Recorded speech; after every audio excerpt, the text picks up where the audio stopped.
Hallelujah. All praise and glory now to the Most High. The only creator and possessor of all things. Long live his anointed, beloved Son in the hearts and minds of the faithful elect. Right back at it. Y'all see the title. Passover Lamb and the Unblemished Messiah. We're going to go ahead and show how the Passover Lamb in Egypt was all a foreshadow about the coming Messiah, the Son of the living power. And it's very important and pertinent to understand this going into the Feast of Passover, Pesach coming in this Friday evening. Somebody at the door. This Friday evening at 6 o'clock here in the STL. We're going to be observing Passover, the Pesach, Feast of Unleavened Bread, all of the above. So all praise, glory, and honor. About to let y'all climb on in before we get this prayer off and do our thing. Praise the glory now to the Most High, the owner, creator, and possessor of all things. How y'all doing? If we can be heard, go ahead and 7 up in the chat. If we can be heard, let's get her done. Let's make it happen. All right. Who all up in her thus far? Amunah Bat Yah, Shalom, Shalom. Jeremiah Ben Israel, Cuz. What up, Cuz? Shalom. Seeking Yah's truth, Shalom, family. Sade 19, Shalom. Red Chapman, Jerry Manuel. Valley Doll, Shalom, Stephen Richard. Y'all up in here. Poppy, my sister Sonya, how you doing? All praise and glory now to the Most High. Yeah, so we're going to talk about Passover.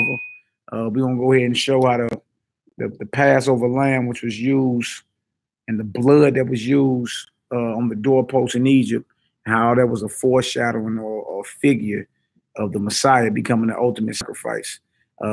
Because the Passover lamb in Egypt, when they took the blood, they sacrificed the lamb, took the blood, struck it over the doorpost. So when the Most High sent the destroyer through in Egypt, when he sent the destroyer through, the destroyer passed over our houses because we were obedient and sacrificing the unblemished lamb. The lamb actually was picked like on day 10 of the first month, so roughly 4 days before the actual event.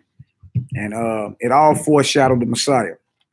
You feel me? So we're going to go ahead and go into that today. And that's very important to understand. If you think you're going to come to the Passover feast and see lamb blood dripping off the doorpost of our feast, you're sadly mistaken. It won't be that at all. Because the Passover lamb, based off our studies and based off our understanding, the Passover lamb is the Son of the living power, Yahushua. That's right. Some people say Yahushua, Yahusha, Yahshua.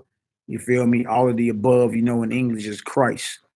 All right, so we're going to go ahead and get some understanding with that. I pray all is well with everybody in the chat. You understand? And may you all be edified and may the Most High get all the glory and all the honor.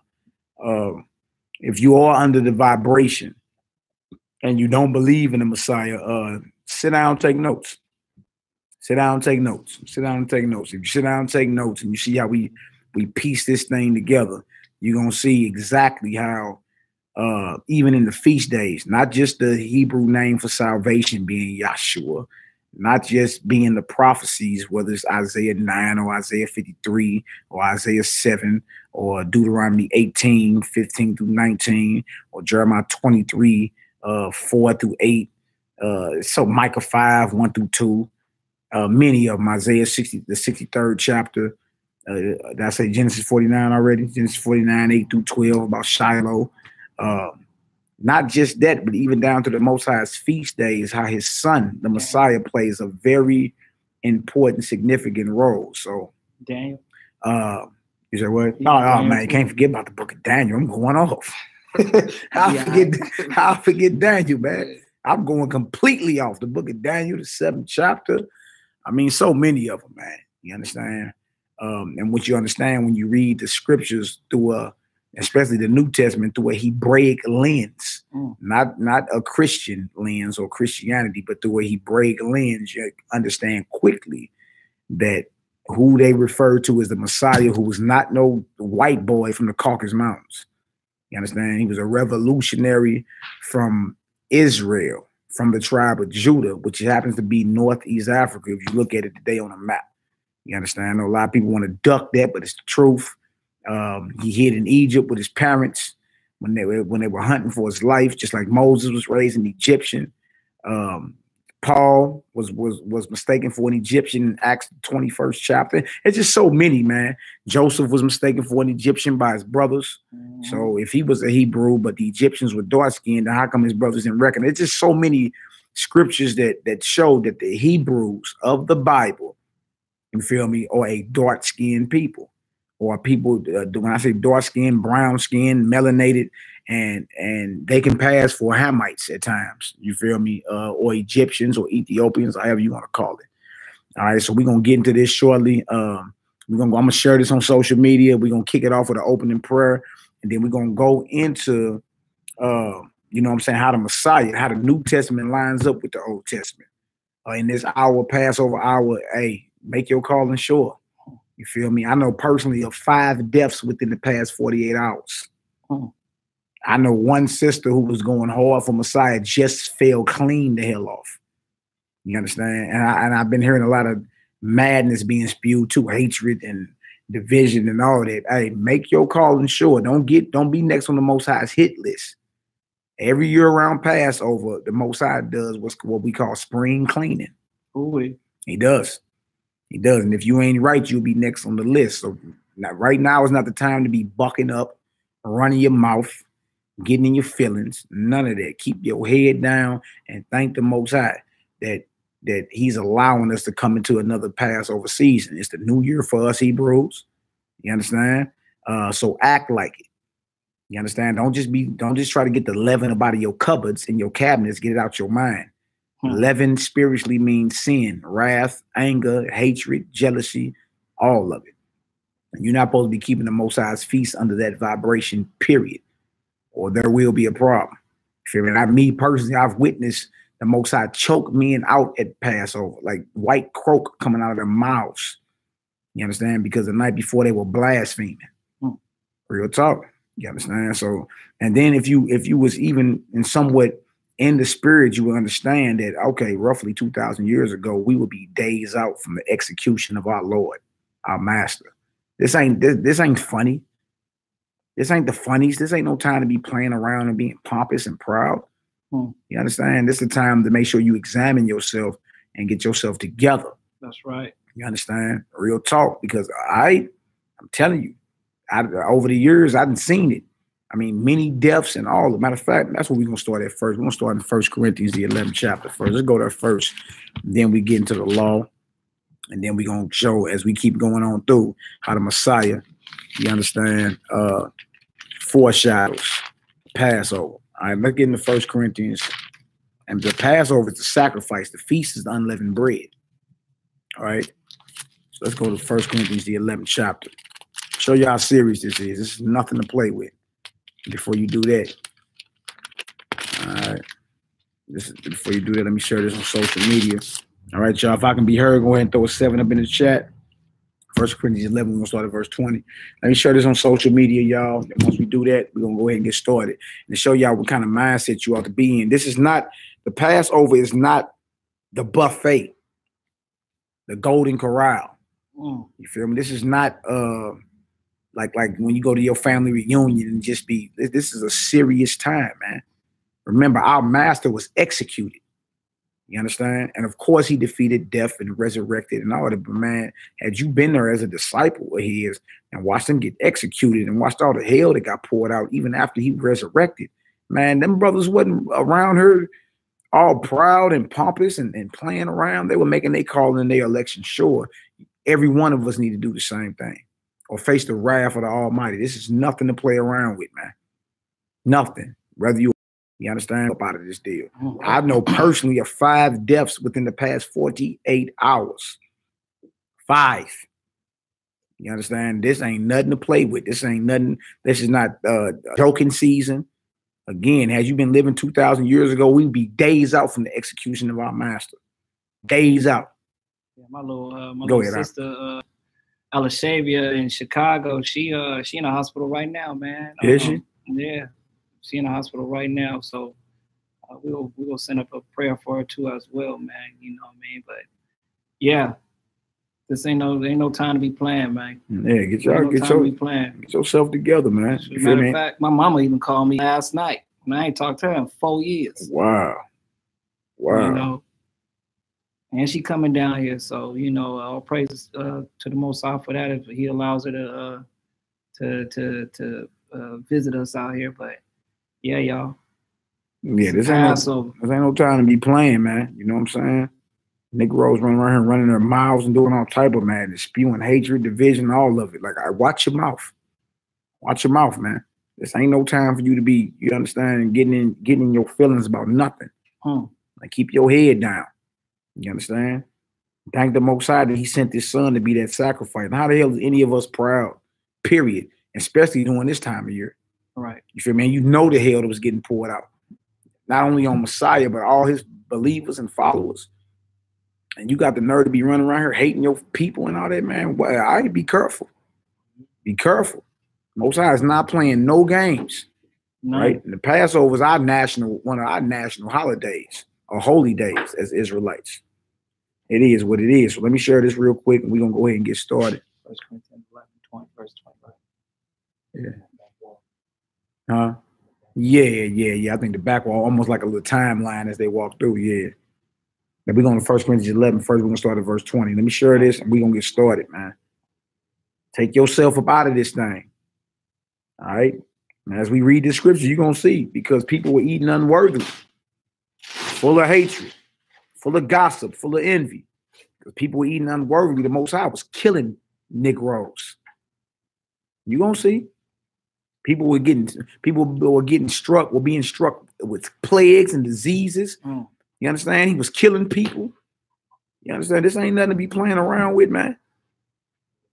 You dig? This is no time to be playing. You better get yourself together. Y'all remember the first Passover? We're going to read about it today. Yes, we definitely going to read about the first Passover. And we're gonna show how it all lined up to the Messiah. And for any brothers that's coming to keep Passover, you need to understand that. You understand? There won't be no lamb blood dripping off the doorpost of our assembly.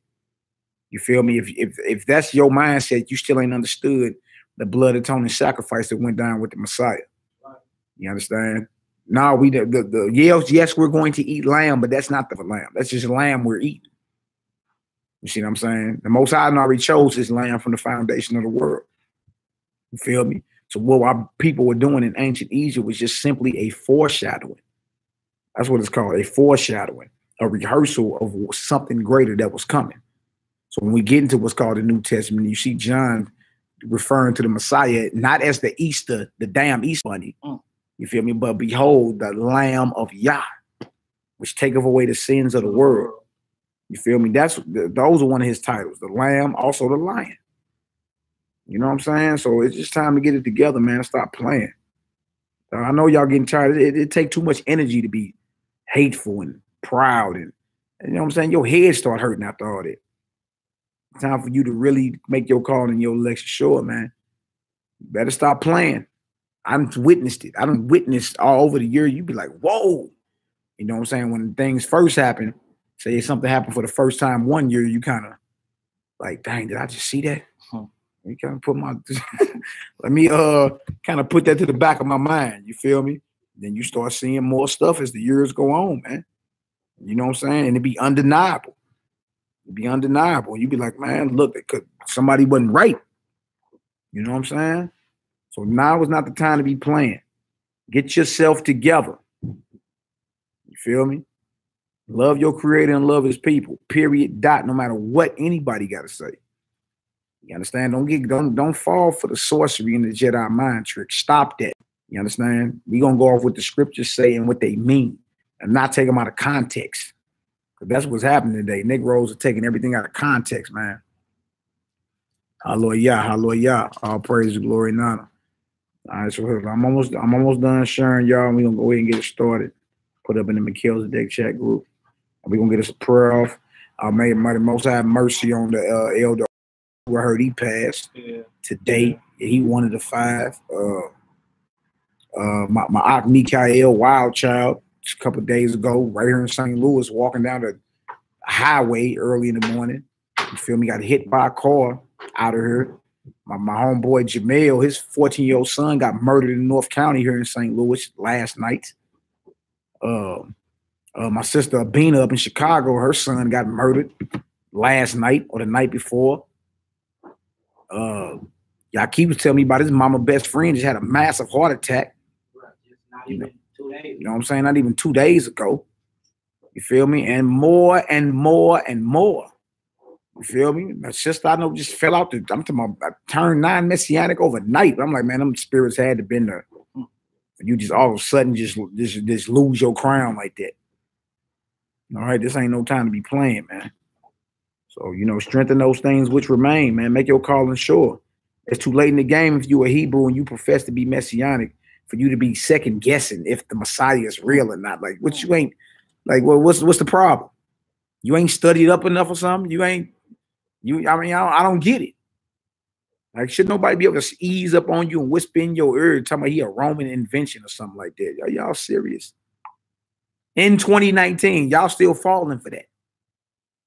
That the Roman the hell's them cats' names? The Roman pizza family wrote the New Testament. Y'all still falling for that? In 2019. Israelites ain't studied up enough yet to know that's all a fabrication and a lie. Come on, man. Stop it. Stop it, man. You've been lied to. You dig? It's time for you to get yourself together. That's what time it is. Stop playing. All right, let me go finish sharing this. Bang. Okay. Bang, bang, bang. All right. Get that going. All right, y'all, we're going to kick this off with an opening prayer. All praise and glory now to the Most High, the owner, creator, and possessor of all things. Once again, long live his anointed, beloved Son in the hearts and minds of the faithful elect. Yeah, I pray their repentance was received too. Like, man, look. You feel me? Y'all got to fight them spirits of anger and gossiping and all that. Fight that. Fight that, man. All right, y'all, we're going to get up. We're going to face Jerusalem. We're going to face Jerusalem. We're going to pray the Yahweh's prayer in the Hebrew, and then we're going to read it in English. And may the Most High be glorified, and may his flock be edified. Long live the King of Kings. Long live the King. Long live the King of Kings. All right. I thank the Most High for allowing us to come together once again. All right, repeat after me. Abino, Shabbat Shemayim, Yikadesh, Shimka, Tabo, Malkuteka, Yeyase, Ratzonka, Kabashemayim, K, Baaret, Etlakim, Kukenu, Tanglanu, Hayo, Uslaklanu, Oh, Kataenu, Kamo, Shel Sokim, Gam, Anaknu, Lakotin, Lanu, Wa'al, Tabienu, Lide, Nisayo, Ki, In, Kotzenu, Minhara, Kilaka, Hamamlaka, Wahabura, Wahatifaret, Laome, Olami, Amen. Hallelujah. Hallelujah. Hallelujah. Praise the mighty Yah. All praise and glory now to the Most High. All right, in English. Our Father in heaven, holy is your name. May your kingdom come, and your will be done on earth as it is in heaven. Give us this day our daily bread, and forgive us our sins as we also have forgiven those who sinned against us. And lead us not into temptation, but deliver us from the evil one. For yours is the kingdom, and the power, and the glory, forever and ever. Amen. Hallelujah. Hallelujah. Hallelujah. Praise the mighty Yah. Yahoo. Let's get her done. Let's get her done. Let's get her done. All praise and glory now to the Most High. May the Most High bless your hands, my Akni Amaya ben Israel. bless you and cause his face to shine upon you out. All right, but first we're going to go to 1 Corinthians, the 11th chapter. That's where we're going first. And we're going to show the severity of eating Pesach or the Passover or the Feast of Unleavened Bread. You understand? Unworthily. All right. All right, Hebrew, come on home. It's all good. May the Most High bless you for your generous donation, man. Yeah, because you know, hey, look, y'all know what it is, man. We got to keep these things going. Like I say, we got new headquarters. And again, thank y'all for y'all support. Thank y'all for y'all blessings. You feel me? But that's the way we keep this thing going. You know what I'm saying? We got a nice little overhead for the month, but hey, the Most High told us to get out here and get it done, and it's gonna get done. Right. At the end of the day, it's gonna get done. So we thank all y'all for y'all prayers. Thank all y'all for y'all support.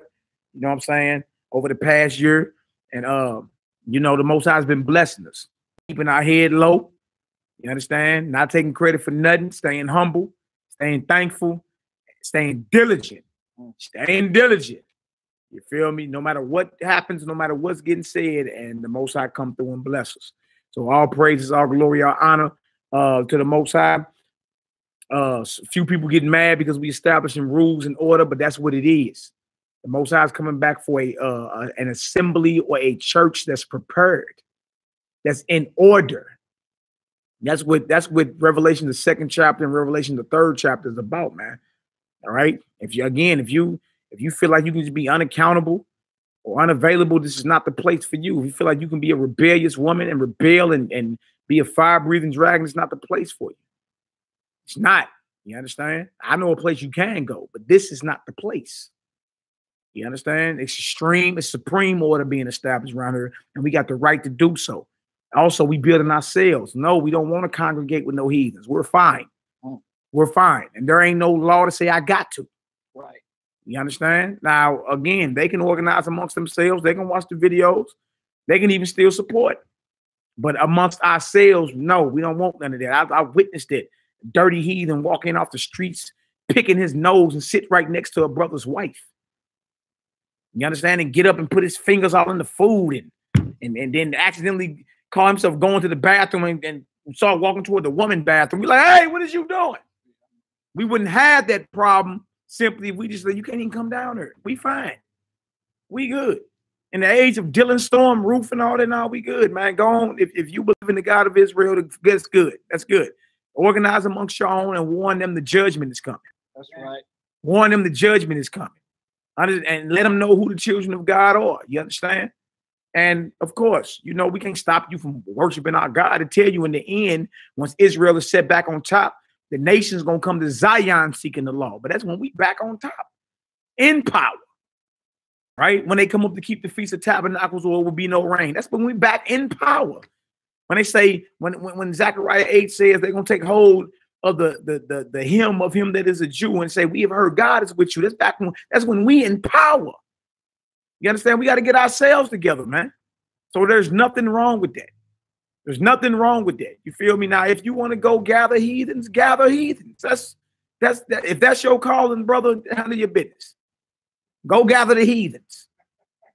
If that's your calling, gather heathens. That's what's up. We gonna gather Israel. Right. We gonna build up Israel, man. You feel me? It's to have a bride ready and prepared for the Most High. You dig? So I mean, again, it sounds like black power, no, Hebrew power, right? Yahawashi power. That's what we own. You understand? And again, the nation's gonna bow. They're gonna be servants and slaves. You understand? But it's a difference between a handmaid and a manservant than a stranger. That's simple study, man. People ain't even studying this thing. You feel me? They don't have basic understanding of history. You dig?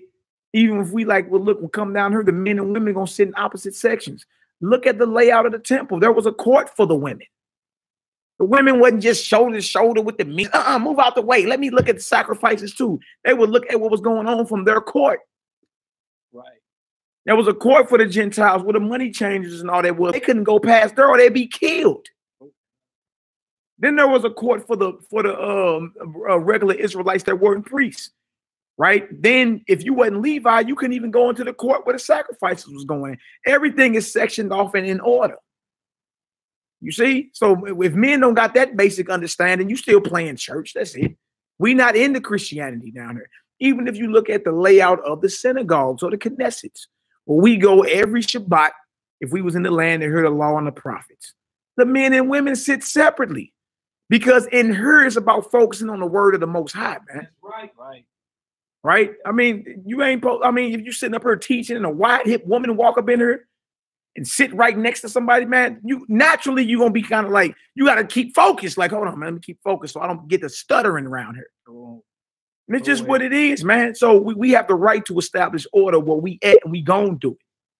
And whoever don't like it, you ain't got to come deal with us. We fine with that. Perfectly fine. But we gonna hold our people to order. We even challenging our brothers, man. You understand? Start fasting more. Start praying more. Right? Once we start establishing order, now Negroes nervous. Negroes establishing order. Hey, the only people that get nervous when you establish order is them Negroes is out of order. You feel me? That don't want to be accountable. That's why you're nervous. You need to establishing rules, bro. You can't establish anything with structure. Say you try to open up a business, but there's no structure. You don't have a business. That's just what it is, man. So may the Most High bless y'all for y'all generous support, man. And whoever mad, just let them be mad. Whoever spewing hatred, let them spew hatred. You understand? But we gonna build up Israel. And if your commission is to go gather heathens in Nova Scotia, go gather them. You understand? We gonna gather our people. And that's just what it is. You understand? Now, if you a Gentile that like the ministry and all that, you understand, and you want to support, hey, cut the check, support. You understand? But we got the right to congregate amongst ourselves.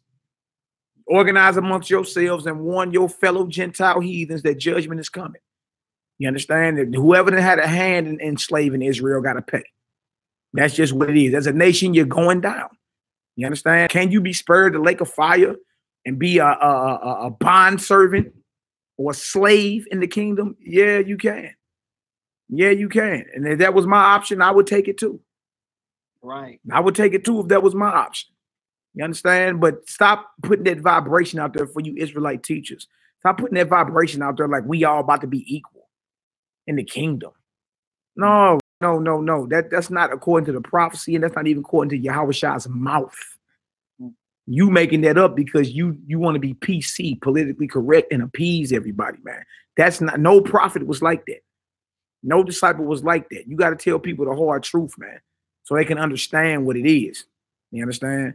So when it come down to, okay, well, you like, well, y'all might be racist. Well, I mean, if you look at one definition, it goes into how do I feel my people are superior? I do. But when you go into another definition, it goes into having the economic power, you understand, to dictate, to deny housing, to deny loans, to deny food. I don't have that power. No. So how do you call me racist? I don't have no power to straight dictate economically across the nation who get a job, who can eat, where you live. You understand? Where your children go to school. I don't got that type of power, so you can't even call me that. But am I for my people? Yes, I am. And it's mighty funny whenever we start talking about the love of Jacob, here come these Negroes out of nowhere talking about what about everybody else? What about us? Can it be about us for a change? What's wrong with that? So that's it, man. So look, we're going to go on to 1 Corinthians, the 11th chapter, man. 1 Corinthians, the 11th chapter. It's just the truth, man. All right. And then we get into that Jew or Gentile, bro. I mean, there are nationalities left. There are nationalities. You understand? You can't, if I ask you who's your father, you're going to say Irish. You understand? The fact of the matter is, Israelites back in the Maccabean time went off and became Gentiles or Greeks. Look up the definition for Grecian. Look up Hellenist. You'll see these were Greek-speaking Jews. Like how a so-called other nations being gathered before the nation. Look at all the prophecy. The 12 tribes of Israel have to be established first before the other nations start coming back up and seeing the power and coming towards Zion. That's the truth. So again, y'all been rereading Paul wrong. Y'all think he's saying there ain't no more than that. He also say there's no male or female. So there's no men and women left either. Stop it. So either he's saying there's everybody's androgynous, or he's saying something else. Either he's saying there is no national boundaries and there's no nations left, or he's saying something totally different. And that's the thing. If you're trying to figure out what he's saying without bringing the prophecies into play, you're going to be sadly mistaken. And you're going to miss what he's saying. You feel me? We can go into Romans 9. We're talking about he the God of the Jew and the God of the Gentile. And then he quote the prophet Hosea. We go read Hosea, and the Gentiles he talking about are Israelite foreigners who went off and start thinking they were Greeks. They became the uncircumcision. That's First Maccabees chapter 1, verses 11 through 15. That's beyond easy. That's beyond easy. What you want me to go prove that Israelites were called strangers, foreigners, and sojourners according to the law in the Old Testament? We can do that too. That's what I'm saying. It's like that Christianity mindset got to go. It got to go. You feel me? You dig? Yes, other nations going to come up and serve, but they're going to be slaves to the Israelites. You're going to be had in possession. That's the truth. And look, and what are you offended for? We your slaves. We second-class citizens. We getting shot down by your police squad. Right? We the ones that got the drugs from the CIA poured into our neighborhoods. We the ones that welfare is targeted, breaking up our homes. That's us. So when it's time for the true sons and daughters of the Most High to come forth, now everybody nervous. Yes, you can be there. That's a place for you, but it's not on a throne, and it's not with a crown on your head. It's you as a handmaid and servant. That's the truth. And I ain't no other way for us to tell you that. That's the truth. All right, so let's get into this, man. 1 Corinthians 11 chapter. We'll get into it. You feel me? And that's just what it is. A lot of people don't want to hear it, but hey, this ain't the place for you. We can go and we can show you that the majority of them Gentiles Paul was talking about were actually Israelites by nationality who adopted a Greek tongue and Greek culture. We can show that. That's beyond easy. That's beyond easy. You feel me? That's new. We can show that from New Testament to Old Testament. Are we saying there won't be any Gentiles around? We're not saying that. But the ones that are around will be had in possession of the 12 tribes of Israel. Yes, that's what we're saying. And you know that don't sit well with a lot of people, but it's the truth. It's the truth. And I'm not about to water it down just because certain people don't like it. All right, so let's get into this. May the Most High bless you, brother Solomon McFadden, Nehemiah Ben Israel. It's just what it is, man. Like, we revolutionaries around here. Yeah, spiritual revolutionaries. And yes, we're nationalistic. We all about the 12 tribes of Israel. You Gentiles that want to get down, that's what's up. You dig? But there's a place for you, and it's not on a throne, and it's not with a crown on your head. It's not. That ain't in the scripture nowhere. We can go into Corinthians. Who Paul talking to in Corinthians? What, none of you Greeks in Egypt leaving Egypt? Who are we talking to? All right, so let's get it done. 1 Corinthians chapter 11, verse 20. Michael Ray, you'll be all right. Sit back and listen and take notes. Come on, let's get her done. When you come together, therefore, into one place, this is not to eat the Most High's supper. For in eating, everyone taketh before other his own supper. And so one is hungry. So in other words, when it's time to sit down and eat, you usually only worry about yourself. You understand? Your own stomach. You usually only worried about pacifying your own hunger pangs. That's what you're usually worried about. You feel me? But this ain't what Yahweh's supper or the Master's supper is about. This is not what Passover is about. The Messiah was crucified on the eve of Passover. You know, right before unleavened bread kicked off. It did. So this is a major time within our history. It's just the truth. All right. So it's saying, like, when you go sit down and just eat on the regular, you usually only tripping off pacifying your own hunger pains. Right? Come on, now, let's get it. And one is hungry, and another is drunken. What? Have you not houses to eat and to drink in? That's the question Paul asking. Everybody, y'all all got houses to eat and to drink in. Right? This showing you that this is just not a regular dinner. It's just not a buffet. You understand? This is a serious time. Very serious. All right, come on now. Or despise ye the church of Yah, and shame them that have not. What shall I say to you? What did he say? Do you shame what did he say? Read that again. What? Have you not houses to eat and to drink in? Good question. If this was a regular dinner, you could stay at home. You understand? This is deeper than you getting together and toasting up and eating. This is a spiritual feast. That's why we must make sure our spirits are in the right place, man. All right, come on. Or despise ye the church of Yah, and shame them that have not. Right, because everybody may not have it like you. Right. This feast is about us tarrying for our brothers. Right. This feast is about us realizing the great sacrifice that was laid down for us by the Messiah himself. This is also about what the Most High did for us in ancient Egypt. You understand? Through the hand of his man Moses. Right? We're supposed to remember all this, man. You see? So if all this was going down and we were delivered out of bondage under the Messiah, delivered from the sting of death, and we talking about the second death, you feel me? We need to take this serious. All right? I'm seeing Passovers where men on stage hitting splits and all this extra. And I'm all like, man, I'm cool. I'm even cool on the performing. I'm cool, man. This is about what Yahushua did for us. And had you been in ancient Jerusalem back when he was crucified, you wouldn't have been up there stanky legging. You feel me? I'm cool on all that, man. How about we remember what has went down here and hold ourselves accountable? All right, come on, Doc, let's get it. What shall I say to you? Yeah. Shall I praise you in this? I praise you not. For I have received of the Most High that which also I delivered unto you. Yeah. That the Master Yahushua, the same night in which he was betrayed, took bread. And we talking about betrayal. When you get into it, you see it's different spiritual, political parties involved, like Pharisees, like Sadducees, like the Sanhedrin, which were the courts, like the high priest in them. You feel me? It was a political assassination, man. You understand?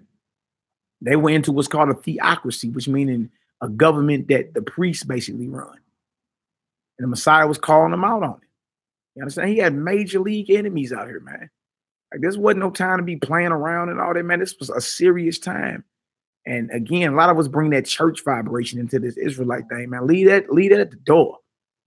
Get that about her. This is not the Christianity at all. All right, the Passover is not a substitute for Easter. You feel me? Easter is evil. Passover is what we're supposed to be doing. Right? So leave that spirit out of there. This is not that. All right? A betrayal went down that night. You feel me? Fueled by brother hatred, anger, whispering, backbiting, slander, false witnesses, and arrest went down that night. Messiah was locked up, then brought before the judgment seats, handed over to heathens. You understand? That's what time this is, man. This is not no time to be, you know what I'm saying, trying to basically put a Christianity covering on a Hebrew movement. No, leave that up out of her. That ain't got nothing to do with this. You understand? This was civil war. We was at war amongst each other. All right, come on, Doc, let's get it. 1 Corinthians chapter 11, verse 24. And when he had given thanks, he brake it and said, take, eat. This is my body, which is broken for you. This do in remembrance of me. Hear what he's saying? Like he going into, look, he being symbolic with the disciples. Like, look, this bread represents my body. It's about to be broken. Right? Can you imagine one of your best friends, your master, man? Somebody you laughed with, somebody you hugged, somebody you cried with, ate with, laughed with. You understand? He broke down the kingdoms of heaven to you, the mysteries of the kingdom of heaven and all that. Can you imagine him getting murdered and handed over by some black-hearted Hebrews that didn't believe in who he was, who he said he was? Even though didn't nobody do it how he did it since or even before. Because they lusted for power. Power hungry, man. You see what I'm saying? So this was major. His body was broken that we may have life. So the bread represents his body that was broken, that was crucified, side pierced through. You understand? Crucifixion, you die from suffocation. Choking on your own blood. You understand? He was thrown and beaten. Oh man, man, them Romans wasn't no joke. They came up with new ways to torture you. And to this day, we are up under the children of these same Romans. So again, y'all, leave the funnies about of it. This is not nothing to play around with. Yes, our master conquered death. Hallelujah. You understand? And we shall too if we endure to the end. But that does not take away the seriousness of this deal, man. This is a serious time. All right, and take it serious. All right, come on, Hebrew, let's get it. After the same manner, also he took the cup when he had supped, saying, this cup is the New Testament in my blood. Yeah. This do ye as oft as ye drink it in remembrance of me. As you drink it, you feel me? This was once a year. This was right before the Passover lamb had to be sacrificed. You see? So he telling his disciples, look, my body gonna be broken and my blood gonna be spilled. Not only is simple, he ain't telling you to drink blood, it was wine. Everything's symbolic. This menorah is symbolic. This shofar is symbolic. You feel me? Everything that we do that he gave us physically represents something spiritually. The Ark of the Covenant, the temple. You understand? The sacrifice, like the Passover lamb. Everything is symbolic. And everything starts with an ideology or belief. We wasn't there all them years ago when he was crucified, but we believe it. So through our belief, that seals us, that cleanses us. You understand? But we still observe, but we understand the deeper spiritual implications behind them. So if you are non-messianic, man, you really need to sit down and take notes. You understand? Because you could be denying your entrance into the kingdom by denying a Mashiach. You dig? But you brothers can repent. Crazy thing is you can repent. But if you a brother that believed in Messiah and fell off and start being a non-messianic, you're finished. Ooh. They see the punishment is worse for us. The people that's out in the world, back to the world, we're finished. Yeah, we can't fall off. We're finished. That's why the scriptures say make your calling and your election sure. Real talk, man. All right, so sit back and take notes. We're going to go through the Old Testament, what's called the Old Testament and the New Testament, and show you how it all's dealing with the Most High Son. All right, let's get it. Right? Verse 26. Yeah. For as often as ye eat this bread and drink this cup, ye do show the master's death till he comes. See that? We supposed to remember his death, man. He never said remember his birth. He never said that. He said remember my death. Not my birth, but my death. Right? We really need to let that sink in.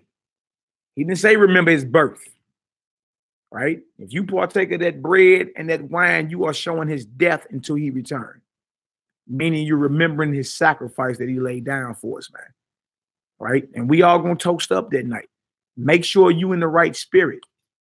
Don't be in your mind, I really can't stand that heifer over there. Look at this nigga. What he doing up in here? Get yourself together. Get yourself together, man. The Most High is not playing. As we keep reading, you're gonna see. You're gonna see. Stop all the backbiting and murmuring and talking. How we got anything to say, and it's the Messiah himself that laid his life down so that we may live, so that we may be brothers united. You see? Come on, Doc, let's get it.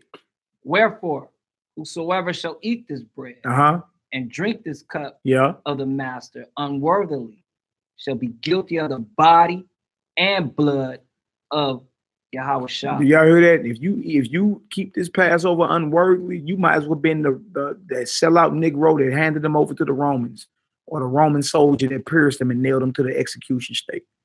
You guilty. Might as well. Might as well.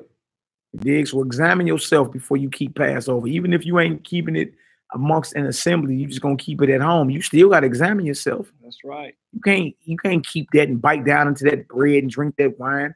And takes that lamb and bitter herb, and you like, man, I can't stand them niggas down there. I can't stand the Most High bless them brothers. You can't be like that. You're gonna mess around and get hit. Hit. I know personally of 5 deaths within the past 48 hours. So so-called messianic sister that just fell clean off the wagon. She's finished. You dig? And I've been hearing a lot of hatred and division and anger being spewed from the lips of so-called perceived elders. Watch your mouth. Watch it, man. This is no time to be playing. And look, I'm not just saying it. Watch what happens as he keep reading. Watch this. Let's get it. But let a man examine himself. Let a man what? Examine himself. Examine yourself, man. Judge yourself. You understand? You shouldn't have no hatred in your heart for none of these brothers. You dig? Period.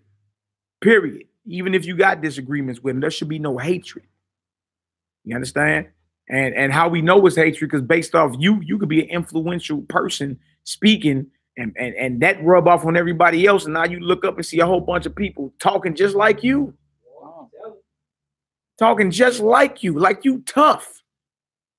Like you about all that, bro. Look, your arm's too short to box with the Almighty, man. Don't get hit. Don't get hit. Ask Nebuchadnezzar. Don't get hit. Ask little Levi, call himself coming to our Passover all them years ago and got choked out. Don't get hit. All right, come on, Doc, let's get it. But let a man examine himself. Yeah. And so let him eat of that bread. Yeah. And drink of that cup. Come on. For he that eateth and drinketh unworthily, eateth and drinketh damnation to himself. You killing yourself. You eateth and drinketh damnation unto yourself. If you eat this or partake of this Passover unworthily. You see, I'm not making this up. You dig? I'm not about to fall into the pit trap and the snare of hating my brothers, even if I don't get along with them, even if we ain't on speaking terms. I don't hate you. I actually pray for you. I'm not about to fall for that. You see? Don't damn yourself because you in your feelings about whatever you in your feelings about. Makes no difference. How shall I lay this life down? What you got a problem with? What you got a problem with? All right, come on, Doc, let's get it.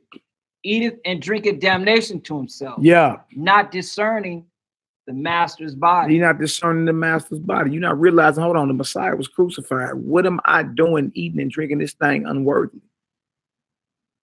You feel me? I'm drinking and eating unworthily. I could be guilty of his bloodshed. I mean, the Most High look at you just like an enemy. You see? Let it go. Let it go. Come on, Doc, let's get it. For this cause, many are weak. See, because it's being eaten unworthily, many are weak. Go ahead. And sickly among them. And many are sick, plagued. Come on. And many sleep. And many are dead. You see that? Many are weak, sick, and dead. Because the Passover is being eaten unworthily, man. This is no time to be playing. It's no time to be playing. Get yourself together. Real talk. Examine yourself. All right? If you got hatred in your heart for a brother or sister before this Passover kick off, you better get to fasting and get to praying. You understand? If you're like, well, I just can't be around them, keep it amongst you. Keep it at home with your family. You understand? But don't eat it unworthily. Right. Do not do that. You better off sitting the Passover out than eating it unworthily. Because you damn yourself. You understand? You look up and get weak, sick, or even the Most High cast your chips in and hit your top around here. Stop. Stop now. While you ahead. All right, go ahead. All right. For if we would judge ourselves, we should not be judged. Yeah, see, if we just examined ourselves, like when you're sitting up at night, you should be going back over your day. I could have said that better. I could have moved better like this. I could have responded better like this. If we would just simply judge and critique ourselves, we wouldn't be judged. We wouldn't be. You see? But we don't even do that. Right? We got a problem with constructive criticism today. We got a problem with that. We got a problem with just sitting back and judging ourselves and saying, I could have said that better. I could have made a different move than that. You understand? If we did that, we wouldn't even be judged because you're constantly critiquing yourself and getting better. All right, go ahead. But when we are judged, we are chastened of the master, that we should not be condemned with the world. Wherefore, my brethren, when ye come together to eat, tarry one for another. See what the scriptures talk about? When we come together to eat this Passover, tarry one for another. They go back up to verse 20, where it say, look, you got houses to eat in, right? Right? You shouldn't be eating this Passover with simply on your mind pacifying your hunger pangs. This is a spiritual feast. And if you ain't right in the spirit, the Most High will jack you up. We've seen it over the years. You can act like we haven't, but we have. You understand? And thank the Most High, you know, some people that we know were allowed to return and get themselves together. Some people are dead. Flat out. You feel me? I know that rubs certain people the wrong way. I don't know no other way to tell you. Right? Do not eat the Passover unworthily, because you could be guilty of killing the Messiah. You understand? And you could be damning yourself. Real talk. All right? Right? Tarry one for another. Right? This ain't about me just showing up so I can just satisfy my hunger pains. It's like, no, this is a spiritual feast. We're going to remember what the Messiah did for us. We're going to remember what happened back in ancient Egypt as well. You understand? We're going to remember the sacrifice. Are we going to eat? Yeah. We have a joyous occasion? Yeah. But the scripture tell you, eat it in haste with your loins girded and your staff in your hand, man. You understand? Why? Because we were leaving captivity. We were fleeing from sin. All right, that we may be the sons and daughters of light. So let's get it together. All right, come on, Doc, let's get it. Verse 34. And if any man hunger, let him eat at home. You see, that shows you that this ain't about you satisfying your stomach. If you showing up just to eat, this ain't the place for you. If you hunger, eat at home. Right? When we eat that bread and take that toast, this is a spiritual oath that we're taking. We're saying we believe in the only begotten Son of the Most High. We believe. You understand? And that we're not here with no malice, no ill will in our hearts. And we're going to remember the sacrifice that he laid down. We're going to remember his blood atoning sacrifice. We're going to understand that he's the unblemished Lamb of the Most High, foreordained before the foundation of the world. You understand? We're going to do that. And we're going to remember how serious the times were. Leading up to Passover, you shouldn't be out here, you know what I'm saying, just all skin and teeth. And, bro, if we was living again 2,000 years ago, we would be days out from the execution of our master. You know, and all hell being poured out on us. You see? So consider, man. All right?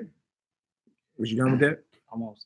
And if any man hunger, let him eat at home, that ye come not together unto condemnation. Yeah. And the rest will I set in order when I come. That you don't come into condemnation. Then Paul said, the rest I'm going to set in order when I show up. Notice he say set in order or establish order. We got the right to do that. We got the right to do that. You understand? Paul just gave you his spiritual understanding on the Passover. You understand? Told you, look, do it like this. If you're hungry, eat at home before you show up. Right. You ain't here just to appease your hunger pains. We here to remember the sacrifice that went down. And show off your new fringes. Yeah, show off your new fringes and your garments. You know, we're going to be looking good, but we're not here to show off. This ain't no show off thing. You understand? This is about us remembering. We going to eat, but this is not the Golden Corral. It's not a buffet. If you're hungry, make sure you eat at home.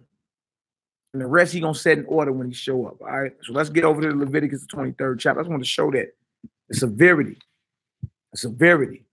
of eating the Passover unworthily, man. You be damning yourself. And every year around this time, it's a lot of spiritual activity that happens. It's a lot. It's a lot, man. You know what I'm saying? It's a lot. Brothers really, you know what I'm saying? And at times, when these things start happening, like when you first start seeing them, you be like, no, that can't be the reason why. But as the years go on, you start noticing a pattern. You see? So look, just stop all that, man. Get yourself together. All right. You're going to Leviticus 23rd chapter next, y'all. Leviticus 23. All right. Leviticus 23, we're going to read verses 4. We're going to read 4 through 8. Leviticus 23, we're going to read 4 through 8. You feel me? May the Most High be glorified and may his flock be edified. All praises, all glory, all honor to the Most High, the owner, creator, and possessor of all things. All right, Leviticus 23, 4 through 8. I need you to look up feast in here too. All right, feast, seasons, convocations. Let's get it. You want to look that up first? Or? Nah, just okay. Read it first and then we'll look it up. All right. These are the feasts of the Most High. Right. Even holy convocations. Come on. Which ye shall proclaim in their season. All right, look up feast first. Look up feast right there. Hit that 4. Just hit the 4 right there on that thing. Yeah, you should be able to hit that number right there. And it pop up. Or it probably ain't that. There you go. Okay, and then, yep, man. Yep, look up that word feast. Give us the Hebrew word for that. We're going to look up convocation and we're going to look up seasons. Right? More. Moed. Moed or moadim. When it says feasts, it's plural. So moed or moadim. What's the definition of that? Definition: appointed place. Appointed place or an appointment. Right? The feast of the Most High or his appointments. Right? You don't have, if you are a servant of his, you don't have no choice. You have to show up. An appointment. Appointed time. An appointed who? Appointed time. An appointed place and an appointed time. You see that? These are the feast of the Most High or his appointments. Shalom, Army of Israel, headquarters, Ma'ak Harvard Call. Bless you, priest. It did an appointment, an appointed time. These are his feasts. You make your doctor's appointments and all that. You understand? The women, they get her appointments, nail and toe appointments. Right. You understand? You go through all your appointments and you're on time for them, if not early. But when it comes to the Most High's appointments, there's this evil vibration that they don't matter anymore. We ain't got to keep those no more. You understand? We understand there's a spiritual implication for the letter of the law. You understand? But for men, especially Hebrews, be running around here talking about something, you ain't got to keep the feast or the appointments of the Most High. That sounds like anti-Messiah talk. You understand? Like a lot of these brothers, man, are fleeing back into Christianity without telling you. That's what the church teach. We ain't got to keep the laws. Like we ain't got to keep the Sabbath. We ain't got to keep the feast. Y'all sound like y'all in church. Y'all sound like y'all might as well go on back to church on Sunday. That's what they teach. All right, perceived elders, man, that teach that. I'd be like, wow, are you teaching that? Like, how you teach that? And then we go to comment on your comment board and you got the comments disabled. How are you teaching that? Right? And we can show that the Passover was actually kept after the Messiah was crucified. They still was keeping the feast. So what do you mean that you don't have to keep them? Who told you that? All right, come on, Doc, let's get it. And they was keeping the Passover outside of Jerusalem too, yeah, as well. Yes, we gonna read it in the Corinthians. Appointed place, appointed time, meeting, sacred season, set feast, appointed season, appointed meeting, appointed place, appointed sign or signal, tent of meeting. I just let you know these are his appointments, and that was the word for feast, right? Yes, sir. All right, that was the word for feast. Get convocation. Get convocation. Convocation. Mikra.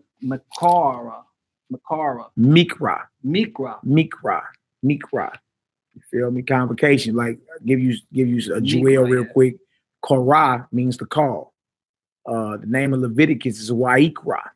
Wa'ikra. You understand? And he called. Who he called? He called Levi back then. You know what I'm saying? So from Mikra means from calling. In other words, the Most High done called you to his appointment. This is a calling, right? This ain't like show up if you want to. This is a calling to the Most High's appointment. All right, go ahead and read the definition. All right. Convocation, convoking, reading, a calling together. What's the it's H4744 for the concordance. H4744, Mikra. All right, read it again, Doc. What it say? Convocation, convoking. Now hold on, convoking. What does it mean to convoke? To convoke or invoke the presence of the Most High. In other words, the presence of the Most High, you understand, will be there when we gather on his set appointments. What does it mean to convoke? What does it mean to invoke? When it says a holy convocation, this is a set apart calling on the name and spirit of the Most High. It's a rehearsal. We're doing this because we're rehearsing for something greater. All right, go ahead, Doc. Reading, a calling together, convocation, sacred assembly, convoking, reading. See, reading, sacred assembly, coming together as a rehearsal. All right, and go ahead and read seasons for me. What's it called? The concordance number 2, if you can. All right. 84150. H4150 is the concordance number for seasons. What did it say, y'all? Moad. Same thing. What did it say? Moad. Go ahead. Appointed place. They're saying the same thing again. So feast and seasons is saying the same thing. It's the Most High's appointment. his feasts proclaimed in their proper season. You see? So again, his appointments that he called us to for a convoking and invoking. You understand? A set apart assembly, a gathering. See? So this ain't just something you just come together and do it if you feel like it. No, be there. And if you can't get there, do it amongst your family. But eat it worthily. Right. All right, go ahead. Leviticus 23, verse 4 again. Mm-hmm. These are the feasts of the Most High, even holy convocation, which ye shall proclaim in their season. Yeah.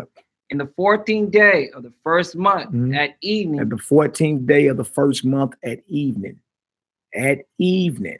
Now, if it's the evening of the 14th day, by the time the sun is fully down, we into the 15th day.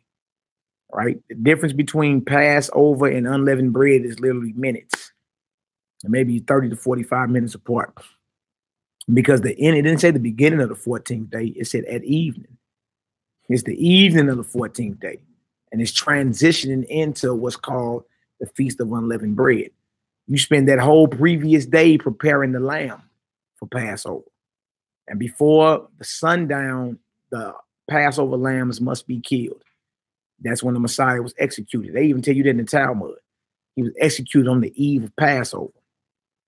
You see, they letting it be known right there, even in the Talmud. You understand? And even though they're speaking bad about him, the fact that they're speaking on him shows you that he existed, man. Right. So you not Messianics running around here talking about the Messiah didn't exist. And why do they speak about him in the Talmud? They speak bad about him, but they still speaking about him. All right. The difference between Passover, you feel me, and unleavened bread is literally minutes. The evening of the 14th day. The new moon for us was April the 6th. All right. So the 14th days is April the 19th. That's what it is. But let's get it in, though. Come on, Hop. Verse 5. In the 14th day of the first month at evening is the Most High's Passover. That's right. And on the 15th day of the same month is the Feast of Unleavened Bread. Yes, Sade 19. The Passover goes into the Feast of Unleavened Bread. Passover is preparation for the Feast of Unleavened Bread. Passover is preparation. You got to kill the lambs. I mean, it's thousands of lambs that had to be killed. You understand? It ain't like going to get a pack of hot dogs and throwing them on the grill. And they be done in 10 minutes. You got a whole nation that got to kill lambs for Passover. They had to spend the previous 24 hours killing lambs and getting them ready to be roasted. Yeah, so Passover goes into unleavened bread. Passover is simply preparation for unleavened bread. That's what it is, and that needs to be understood. That just went from the evening of the 14th day into the 15th day, which is unleavened bread. All right, come on, Ak, let's get it. Verse 6 again. And on the 15th day of the same month is the Feast of Unleavened Bread. Yeah. Unto Yahweh. 7 days ye must eat unleavened bread. That's right.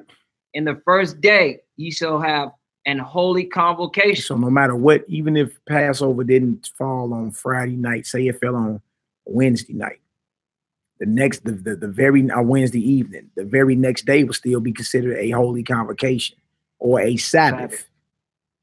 You feel me? And you got the weekly Sabbath coming up. And then you got the 7th day of unleavened bread, which is a Sabbath as well. Right. You feel me? That's important to know for these Christians that believe in Good Friday and then early Sunday morning Easter. You clearly don't have the understanding of the law when it comes to Passover, because the first day of unleavened bread is a Sabbath and the last day of unleavened bread is a Sabbath. And you also got the weekly Sabbath coming up. These are the Most High's high appointments. It just so happened this year, Passover, we keep it on the 19th, which is Friday evening, right? By the time the sun all the way down on Friday night, we'll be into unleavened bread, which is the actual weekly Sabbath, and it's unleavened bread. So that's a high Sabbath. This year it's a high Shabbat because unleavened bread fell on the weekly Sabbath. Yeah. Yeah. You feel me? There is no such thing as Good Friday. You understand? There is no such thing as early Sunday morning Easter service. That's not in the Bible. All right. The Messiah was in the grave 3 days and 3 nights. You can't get there from Friday evening, 9th hour to early Sunday morning. The fact that people in 2019 are still believing this proves you don't have understanding on the law when it comes to Passover week. That's all it shows. You feel me? And running around here thinking you right, man. You be like, look, stop it. It's 2019. It's too easy to research this stuff now. You understand? All right, come on, Knock, let's get it. Verse 7. Yeah. In the first day you shall have an holy convocation. Ye shall do no servile work therein. That's how you know it's a Sabbath, because you can't do no servile work. It's like the regular Sabbath. No servile work. That's how you know it's a Shabbat. All right, go ahead. But ye shall offer an offering made by fire unto Yahweh. So we can still, you know, the priests are still offering offerings. You understand? But servile work, what you doing regularly as your job and all that, you're not supposed to be working on the first day of unleavened bread. It's a Sabbath. You understand? Outside of what needs to be cooked. Other than that, it's a Shabbat. All right, no servile work. Go ahead.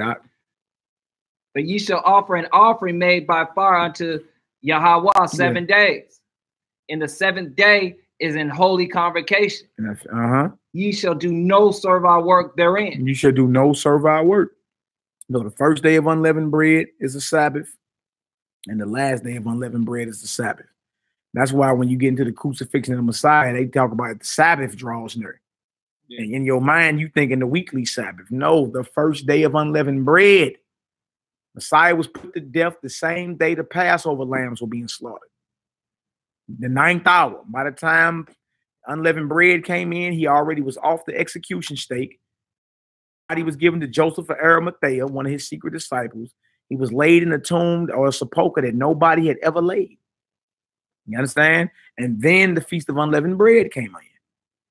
So after the weekly Sabbath, then came them Mary and all them to his sepulchre to anoint his body. But he was already gone. That's after 3 days and 3 nights, man. You feel me? Make the Bible line up. The fact people still under this Easter vibration is evil, man. Evil. Because Easter is a fertility goddess, Ishtar. You feel me? And they got to do everything with sex rituals and Kama Sutras and all type of madness, man. The Messiah was not into that, nor was his disciples Easter egg hunting. Bunnies don't lay eggs anyway. Right. And you'll never read that in the Bible anywhere. All right? So examine yourself, Zion. All right? So the first day is a holy convocation of unleavened bread, and the 7th day is a holy convocation of unleavened bread. You should do no servile work on the first day of unleavened bread or the last day. And within that 7-day span, you also got the weekly Sabbath. It just so happened this year, the way we keep in Passover, the first day of unleavened bread actually falls on the weekly Sabbath. So it's a high holy day. It's a high Sabbath. All right, what you done with that verse 8? Yes, sir. All right, y'all, let's get into this. Let's go to Exodus 11. Exodus 11, we're going to read verses 1 through 10. All right, if y'all getting some understanding so far, if y'all getting understanding so far, throw a 7 up in the chat. Now, that was the beginning of the 14th day, Tina D. Right? They ate on the 14th day, but it wasn't unleavened bread. It was unleavened bread Passover preparation. See, that's what I'm saying. Sometimes when you read the New Testament, it'll say unleavened bread, but then it say that we may prepare the Passover. You don't prepare the Passover on unleavened bread. Passover is prepared the day before unleavened bread. So sometimes when you read it, you just take a good Bible dictionary. Sometimes you read Passover and they're talking about the actual preparation for unleavened bread. And then sometimes you read Passover and it's talking about the actual feast of unleavened bread. You understand? The Messiah was crucified the same day the Passover lambs were cut. He's the Lamb of the Most High. All right. And a lot of people, I mean, that knowledge, a lot of people overlook and jump. You understand? But in order for him to line up to be the unblemished lamb, that's exactly what was going on. And again, even in their Talmud, they tell you. They even tell you that. Right? So that was his last meal. That was actually his last meal he ate with his servants. You understand? But that was the beginning of the 14th day. By the end of the 14th day, he was already crucified. You understand? And body bound up and laid up in a sepulchre with no man ever laid in. You understand? Then they went into the Feast of Unleavened Bread, but he was already dead. He had to lay in there 3 days and 3 nights, and then he was resurrected. Oh, yes, that was literally his last meal, what they call the Last Supper. That was literally his last meal. But he ate it on the 14th day of Abib, but it was in the beginning of the day, right? Because our days start at night. You see what I'm saying? So he ate it, sung of him.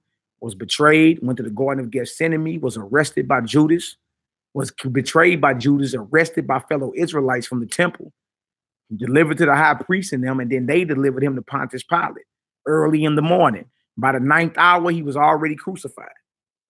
You see? Then they were like, well, look, you know, we don't want to be defiled. The Sabbath is drawing there. The unleavened bread feast was drawing there. Right. You understand? So they hurried up, got him up off the cross, bound him up, and laid him in the sepulchre.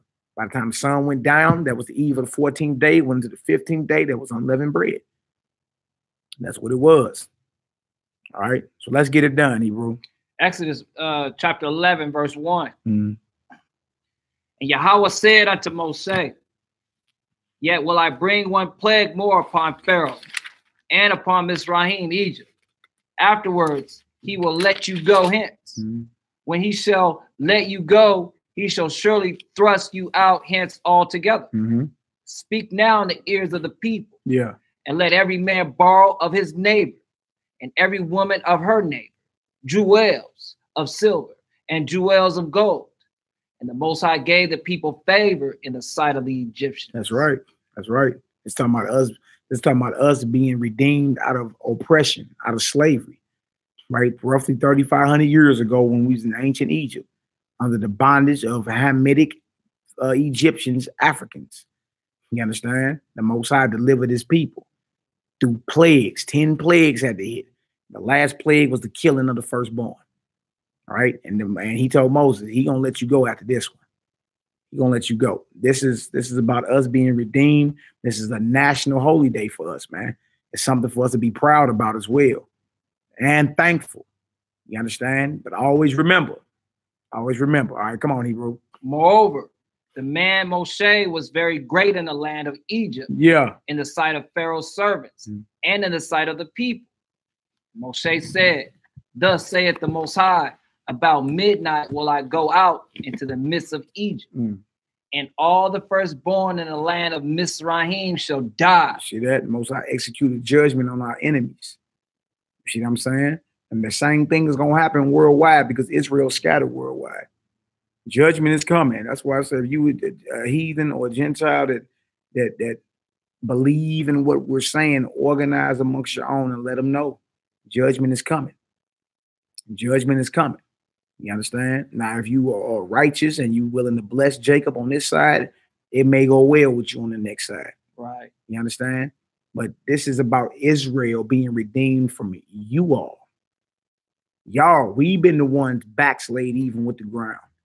We've been the ones where they've been doing gator bait. And there's another vibration out there too, that our captivity in Egypt is worse than this one here. I don't even know where y'all even reading that at. That is a lie. The Most High said he was going to send the worst of the heathen. That's after Egypt. It tell you when them Greeks took over, the evils were multiplied in the earth, man. What you mean the captivity was worse than Egypt? No, the hell it wasn't. You can't even compare Egypt to what we going through now and what we done been through. You understand? You can't compare Egypt. They wasn't gator baiting in Egypt. What you talking about? We wasn't getting the babies ripped out of wombs in Egypt. I mean, they did some atrocities to us, but you can't compare, Egyptians to this so-called cave beast. Stop it. Stop it. Look, even in Egypt, we knew who we were. Right. We knew exactly who we were. We knew who the tribe of Levi was, and the tribe of Dan, and Issachar, and Judah, and Gad. We knew who we were. We don't even know who we are today. So how are you even comparing the worst of the heathen to the Egyptians? Somebody is trying to spare heathens. That's what it sounds like. You understand? Somebody trying to not be not trying to come off so pro his people. I don't even know how you comparing Egypt to her. Outside of the prophecy back into Egypt and getting in ships, but this is Egypt, Rome, Greece, Babylon, all balled up in one. So how is this work? How is Egypt worse than this? That's not true. That's not true. Here we've been totally destroyed, man. Totally. All right, come on, now, let's get it. And all the firstborn in the land of Egypt shall die, from the firstborn of Pharaoh that sitteth upon his throne, even unto the firstborn of the maidservant that is behind the mill. Yeah. And all the firstborn of beasts Mm. And there shall be a great cry throughout all the land of Egypt. You heard that? A great cry throughout all the land of Egypt. This is what's happening. You understand? Now, this thing gonna go down on a worldwide scale because Israel is scattered to the four corners. So plagues are hitting the earth everywhere, man. And it's for us to realize our redemption is drawing there. That's what this is about. You understand? So you can't compare the captivity in Egypt to this. What are you talking about? A brother just was hung in St. Louis last year. Not even a whole year, a few months ago. How are you comparing Egypt to right now? You can't compare it, Doc. You can't compare it. Brothers last year were murdered and hung, were tied to cinder blocks in OKC. Dismembered. And you want to compare Egypt's captivity and say it's worse than her? Stop it, man. Stop it.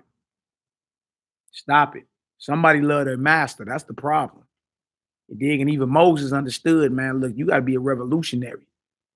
Moses laid his enemies down and then told the brothers stop fighting, man. You understand? And again, our people, how they do, they rejected Moses, but still. You understand? Where's the love for your people at? Right? We supposed to have a heart beating the pulse of the people out here. You brothers are hiding. Now, you ain't even scared of these little jokers out here. Not us, we talk to them. Be right in their face, what's up with you little Hebrews? Right. Rattle their chest, they be like, whoa. Y'all know y'all Hebrews, right? Little 14, 15-year-old little jokers walk around here, man. This is where we at. You feel me? You supposed to be loving your people, man. Supposed to letting them know the Most High is about to redeem us. You supposed to be letting them know, look, race wars coming to the streets of America, man. Because the prophecy says everybody gonna turn to their own people and flee to their own land. Nation gonna rise against nation. That's where we at. And that's why we got the right to establish who around us and who not. What you talking about? This is war. All right, come on, Doc, let's get it. And there shall be a great cry throughout all the land of Mizraim, such as there was none like, nor shall be like it anymore. Yeah. But against any of the children of Israel, shall not a dog move his tongue. Shall not a what? Shall not a dog move his tongue. Shall not a dog move his tongue against the children of Israel. When the Most High start redeeming his people, man, look, it's going to be like won't a dog move his tongue. You see? Come on, Hebrew. Against man or beast. Right. That ye may know how that the Most High does put a difference between the Egyptians and Israel. So if there's a difference between Egyptians and Israelites, there's a difference between Edomites and Israelites. Right. Or Ishmaelites and Israelites. There's a difference. It's just what it is. Shout out to my Akmore Ray, Yoshiyahu, Daweed, Awakening Remnant Coalition in the house. The Ark is in the house. All praises, glory, and honor to the Most High. Dred Chapman, Print Blake in the house. I love y'all. Marcus Yisrael. Shalom, brothers. Shalom, brothers. Shalom, my brothers. Shalom, shalom. All praises, glory, and honor to the Most High. So that you know, there's a difference between Israel and Egyptians. There's a difference. There's a difference. Come on, Hebrew. Let's get it. Verse 8. Yeah. And all these thy servants shall come down unto me. Yeah. And bow down themselves unto me, saying, get thee out, and all the people that follow thee. And after that, I will go out.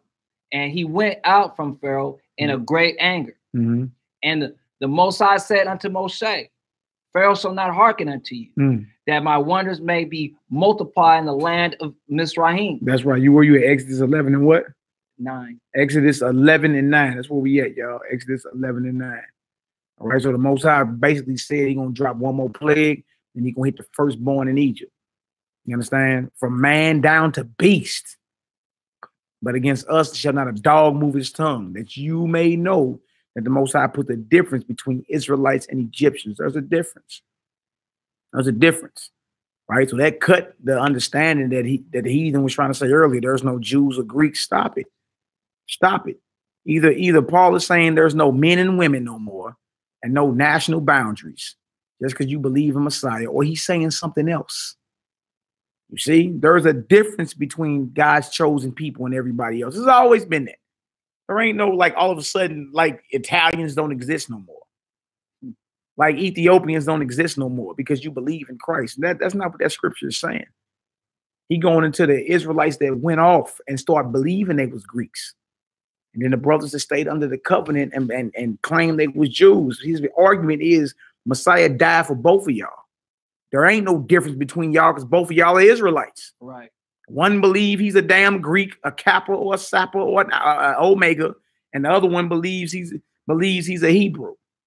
Knows he's a Hebrew, but has not yet accepted the Messiah. That's what he's saying. Like, there's no difference because both of y'all are Israelites that the Messiah died for. There ain't no there's a mysterious erase of boundaries. Then why are your people killing ours then? Dude, so what do you mean there's no difference? Y'all claim y'all believe in Jesus, the clan. You dig? And we claim we believe in Christ. So why your people still killing ours if there's no difference? How about somebody don't understand what Paul was saying? All right, and it just take a little bit of study of history to figure out what he's saying. And you be like, oh, that make all the sense in the world. That make all the sense in the world. The Most High is not a respecter of persons. All right, come on, Knock, let's get it. Verse 10, Exodus 11, verse 10. Yeah. And Moshe and Aaron did all these wonders before Pharaoh. Mm-hmm. And the Most High hardened Pharaoh's heart. Yeah. So that he would not let the children of Israel go out of his land. So the Most High hardened his heart, like I tell you in Proverbs 16. In fact, get that for us. Give me Proverbs 16, 1 and 2. And then Proverbs 21 and 1. The hand of the king is in the hand of the Most High. As rivers of water, he turn it wherever he want to. Right? So you may think your will is your own. You may think you out here ruling like a Donald Trump or Vladimir Putin. You understand? But when you're dealing with the Most High, he controlled it all. Just like he kept hardening Pharaoh's heart that his glory may be magnified. That way, when the most powerful man dropped, the most powerful kingdom dropped in this earth, you know it was an act of the Most High. That's what you know. All right? So all praise and glory and honor. Proverbs 16, verse 1 and 2. Shalom, daddy baby. Judea. I see you on here under your mama's profile, Keturah, Israel. Shalom, baby. You know your daddy miss you. See you soon. Take notes, because I'm sure going to quiz you. You should already know this, but I'm going to quiz you when I see you. So take notes. All right, come on, Hebrew. Let's get it. Proverbs 16, verse 1 and 2. Yeah. The preparations of the heart in men and the answer of the tongue is from the Most High. You hear that? And the preparation of the tongue is from who? It's from the Most High. It's from the Most High. Period. Dot in the story. Nah, what verse you in? Huh? Verse 2. Yeah.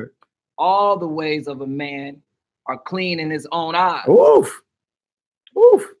Come on. But Yahweh weigheth the spirit. Give me a witness on that. Proverbs 21. Proverbs 21 and 1. Right? All that's from the Most High, man. All of it. Then we're going to go back to Exodus 12. It shows you how the Most High hardened Pharaoh's heart. Proverbs chapter 21, verse 1. Yeah. The king's heart is in the hand of Yahweh. The king's heart is in the hand of Yod-Heh-Wah-Heh. That means his mind. Most High controls his mind. Like he did Nebuchadnezzar, like he did Pharaoh. Right? Go ahead, Doc. As the rivers of water, he turneth it whatsoever he will. Whatever way he want to turn it, he does it. You dealing with the Most High power. Right? So that's why he kept hardening Pharaoh's heart. It's glory. That when Pharaoh dropped and Egypt dropped, the Most High would get the glory. Everybody would know that was an act of the God of Israel. How did the most powerful empire on earth fall? Like that. Right? Plagues back to back to back. All right. So I just wanted to go show that because it said he hardened Pharaoh's heart at the end of Exodus 11. Let's go to Exodus 12 now. All right. And what we doing, y'all, is we working our way all the way up, and we're going to show how the Passover lamb equates to the unblemished Messiah, Son of the living God. He's the lamb. So when you come to Passover here in St. Louis, there won't be no lamb blood dripping off the door when you walk in. That ain't happening. You understand? The Passover lamb already been selected. It's the Son of the living God, man. That's right. So we're going to eat lamb, but that's not the Passover lamb. That's lamb you're eating at the feast. The Passover lamb is the Messiah. You understand? Now, if your belief is solid in his blood atoning sacrifice and in how his body was broke, then guess what? You can be covered and spared the second death. If not, you're going down. Feel me? So if you are non-messianic, sit back and take notes. Because I noticed something when y'all keep y'all Passover. Ain't no blood dripping off the doorposts. Ain't none of y'all going to find no unblemished lambs taken out of the flocks from a year old. Ain't none of y'all doing that. You None of y'all doing that. I mean, you attempt to be funny and get red paint and paint the door. That ain't lamb blood. You see, y'all not even keeping it according to how Moses say keep it. You see, so we all know everything that we dealing with is spiritual, symbolic, and it points to the Messiah. All right. So without that, you'll never be accepted or given an entrance into the kingdom. You'll never have it. It'll never work. You feel me? Because you're not because you deny Messiah, and you still not doing it how Moses said do it. All right. You ain't expecting the lambs on the 10th day, making sure they're unblemished, not a blemish in them. And you're not slaughtering the lamb yourself either on the 14th day, by the 14th day at evening. You're not doing that. And you're not roasting the whole lamb, head and the pertinence thereof. And you're not taking lamb blood and throwing it over every last doorpost at your house. So if you're not doing that, then what's covering you? We believe in Mashiach. That covers us. What's covering you if you don't believe? Right, that quiet. Come on, Hebrew, let's get it. Exodus chapter 12. You want me to start at 1? Start at 1, please. All right. And Yahweh spake unto Moshe and Aaron in the land of Mizraim, saying, this month shall be unto you the beginning of months. It shall be what? It shall be the beginning of months. Give me Deuteronomy 16:1 and witness that. That's why you'll hear brothers say Happy New Year around this time, right? New Year is when the spring is coming in. This is called the biblical month of Abib, A-B-I-B, Abib, which goes into mature crops, the greening of crops. All right, right. So in order for it to be the month of Abib, that means agriculturally speaking, our crop had to be ready for harvest. That's how we looked based off the signs in the heavens and based off our crops growing. It's the month of Abib. It's the first month. All right. Give you a second witness. Go ahead. What did it say? Deuteronomy chapter 16, verse 1. Yeah. Observe the month of Abib. Deuteronomy 16, Shade 19. Deuteronomy 16:1. Go ahead. And keep the Passover unto the Most High, thy Elohim. Yep. For in the month of Abib, the Most High, thy Adonai, brought thee forth out of Mizraim by night. By night. So that's why we observe the month of Abib. This is the beginning of months for you. Back to Exodus 12:1. Back to Exodus 12:1. The Messiah is the Passover lamb. All right. So even some brothers like, man, y'all ain't doing it like it say, bro. What you mean like it say in the scripture? Do you have the understanding that the Passover lamb is a Mashiach? You understand? Foreordained before the foundation of the world. It's our belief in him. You understand? Our belief that he's the Lamb of the Most High. Our belief that that was a blood atonement sacrifice. Our belief that he's unblemished. Our belief that he's the way, the truth, and the life. No way man come to the Father but by him. That's our belief, right? And if that's your belief, you can keep Passover with us. That's just what it is. You understand? You keep Passover with us, but make sure you do it worthily, or you'll be damned. You understand? If you don't believe that, and you an Israelite, and you don't believe that, you got a major league problem, because none of y'all doing it how Moses say do it. None of you. It's not happening. All right, so let's go ahead and set the record straight. Go ahead. Exodus 12:1 again.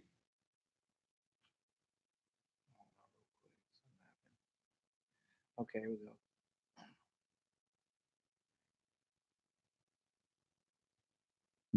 For your phone freezing up. Yeah, we'll grab that Bible right there. Yeah, you're going off. Exodus 12:1. Exodus 12:1. We're gonna show it. Let's get her done. Yahweh spake unto Moses and Aaron in the land of Mizraim, saying, this month shall be unto you the beginning of months. It shall be the first month of the year to you. It shall be the first month of the year for you. The name of that month is the month of Abib. It's the first month of the year for you. So this is our new year. This is us coming into the spring. It's our new year. You understand? The birds are chirping. The grass is green. The flowers are blooming. You understand? It's the new year. It's new year is not 10 days into the winter on January the 1st. That's not what it is. All right? It's not happening. All right, come on now. Speak ye unto all the congregation of Israel, saying, in the 10th day of this month, they shall take to them every man a lamb, according to the house of their father. See, so on the 10th day of the month, you're supposed to be, if you're not believing in Mashiach, you're supposed to be taking a lamb on the 10th day of the month of Abib. Shalom to all y'all up in the building. What's the deal? All praises, glory, and honor. Good to see you, brothers, man. All right, come on, Hebrew.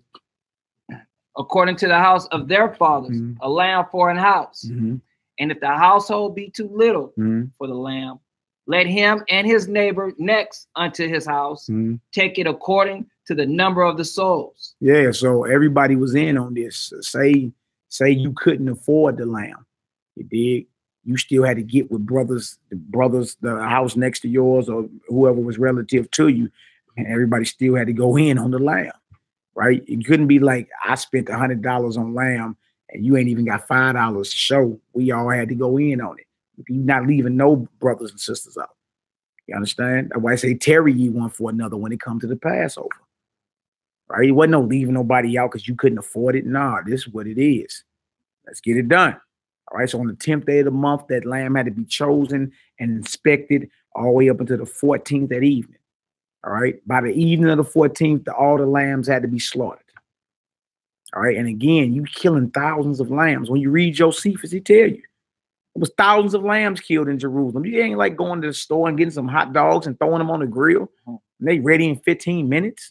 You had to spend a whole day slaughtering and roasting lamb to prepare for unleavened bread.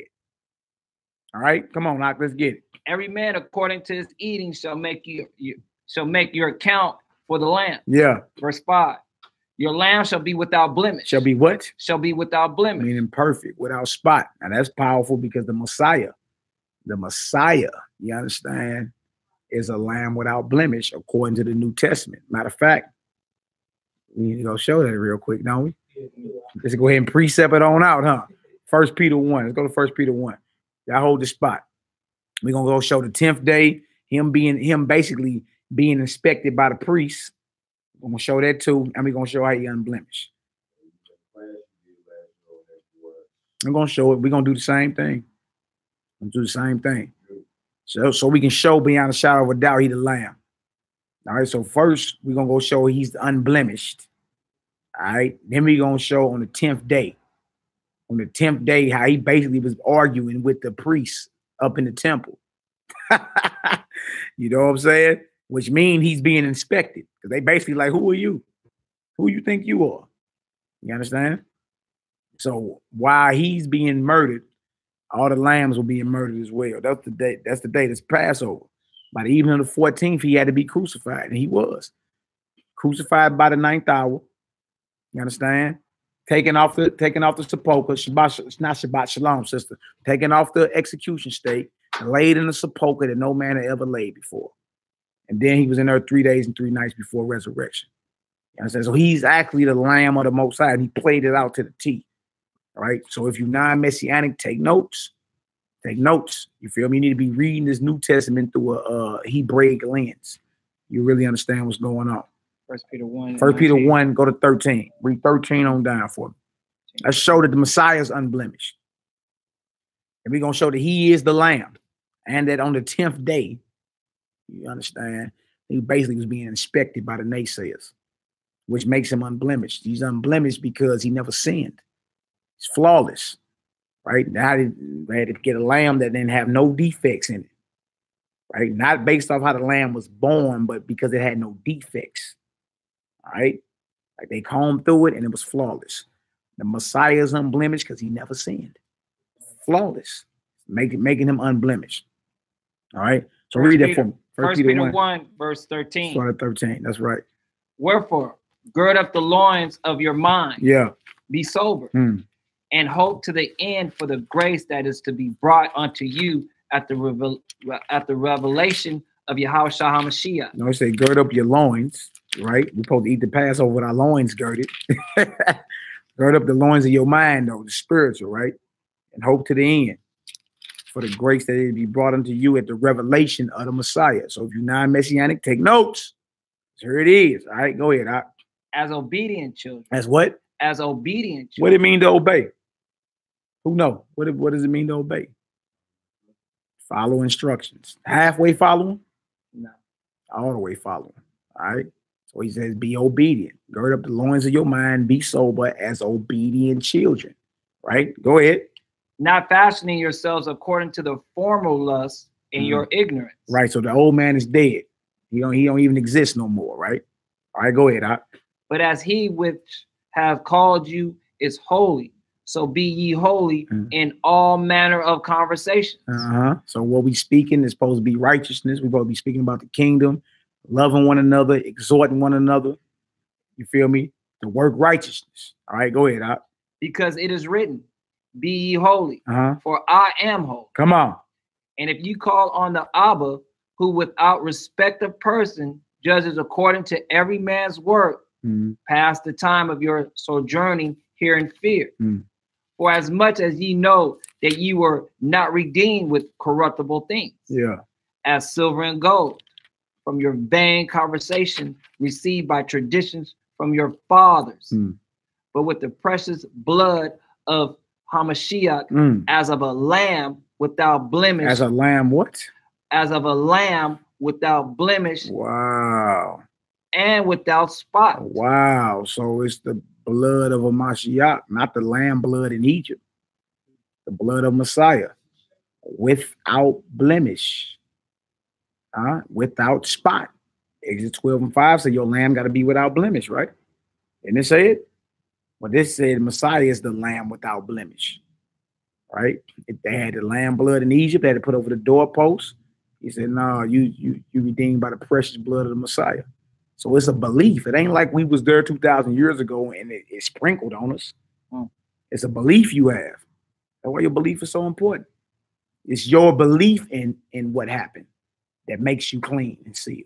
Just like it was a belief of the Israelites prior to Christ coming and dying on the cross, when the lambs used to get killed and stuff like that for the forgiveness of their sins. They believed that. Yeah. So true. They believe what the priests were doing was remission for sins. It's always been about belief. Ain't been about nothing else. Belief. And since you wasn't there 2,000 years ago, it has to be an ideology. What else is it? Right? He told you this cup right here represent my blood. Can you drink blood? He's letting it be known. Like, look, my blood about to spill, my body about to be torn. If you believe this, you're sealed up under the new covenant. Flat out. So it's always a belief. All right, come on, Hebrew, let's get it. I'll read 19 again. Yeah. But with the precious blood of Hamashiach as of a lamb without blemish and without spot, verse 20, who verily was foreordained before the foundations of the world, but was manifest in these last times for you. So you see that Messiah was foreordained before the foundation of the world. This is the Most High business. The Most High foreordained or predestined this thing to happen with his son before the foundations of the earth were even set. That's why it's important to believe in him. You feel me? Because you be going against the Most High's plan. What are you doing? Feel me? If you are non-messianic, take notes. It's about this 2019. It's too late in the game. Who are you looking for to come? You feel me? If it ain't Mashiach, then who are you looking for? It don't make sense, right? 1 Corinthians 5, let's get another precept. We in Exodus 12 about a lamb without blemish, right? That had to be inspected on the 10th day. Nehemiah, go ahead. One verse precept, Leviticus 17 left. Talking about the blood of Messiah, right? It's atonement, right? So like Adam, through his blood, we all sin. So through his blood, it's unspotted, we all reconciled. I mean, it's crazy because we all believe we die because of what Adam did. Like you believe it. You like we all die because of the original transgression. Like you believe that. And you wasn't there. But you believe it. So don't never let nobody play on y'all faith. Like, why faith? Why it gotta be faith? You already believe in the stuff you ain't seeing or wasn't there to witness. You believe in Wi-Fi right now. Well, we do. We can't see Wi-Fi, but we online. All right. Yeah, you believe in love. In love. All right. Read that 1 Corinthians 5 for me, 6-8. Go ahead. Go ahead. Leviticus 17:11. For the life of the flesh is in the blood. I have given it to you upon the altar. to make an atonement for your soul. For it is the blood that makes an atonement for the soul. I tell you that in Hebrews 9 too. And almost all things about the law purged with blood. Right? And without the shedding of blood, there is no remission. He quoting the law. He quoting what Nehemiah just read. Right? Paul is quoting Torah when he said that. But everybody got a problem today. Everybody got a problem because they don't like the way he presents himself in his letters, man. All right? So 1 Corinthians 5, we got the Messiah, we got his blood, we got him being unblemished, and we got him being called a lamb, and him being foreordained before the foundation of the world. Does everybody see that? Right? Now that means we're dealing with a Messiah that's part of Hebrew culture. This is not Christianity. Christianity, you throw the Easter eggs and bunnies up in there. I've never heard he was a lamb. Not like maybe in a church song here and there. You dig? But not like constantly drilled in our head. No, he the Lamb of the Most High. Feel me? Unblemished, right? Foreordained, without spot. You feel me? Through his blood we cleansed and sanctified. Like he ain't really do that. It was like little sound bites. You dig? And it never was compared to the Passover lamb in Egypt, ever. Because then naturally you're gonna say, then why we don't do Passover then? You feel me? And they ain't got no answers for that. No answers for that. The Messiah and his disciples kept Passover even after he was crucified and resurrected. They still kept Passover. You feel me? They wasn't doing none of this stuff you see in them churches today. That's off. That's off. That's idolatry, actually. Right? And that's actually a work of the flesh, according to Galatians 5. That's you violating the first and second commandment. It's idolatry. You're dealing with a whole nother God. Ishtar. Easter is a whole nother God, period. I mean, a lot of people don't want to deal with it, but it's the truth.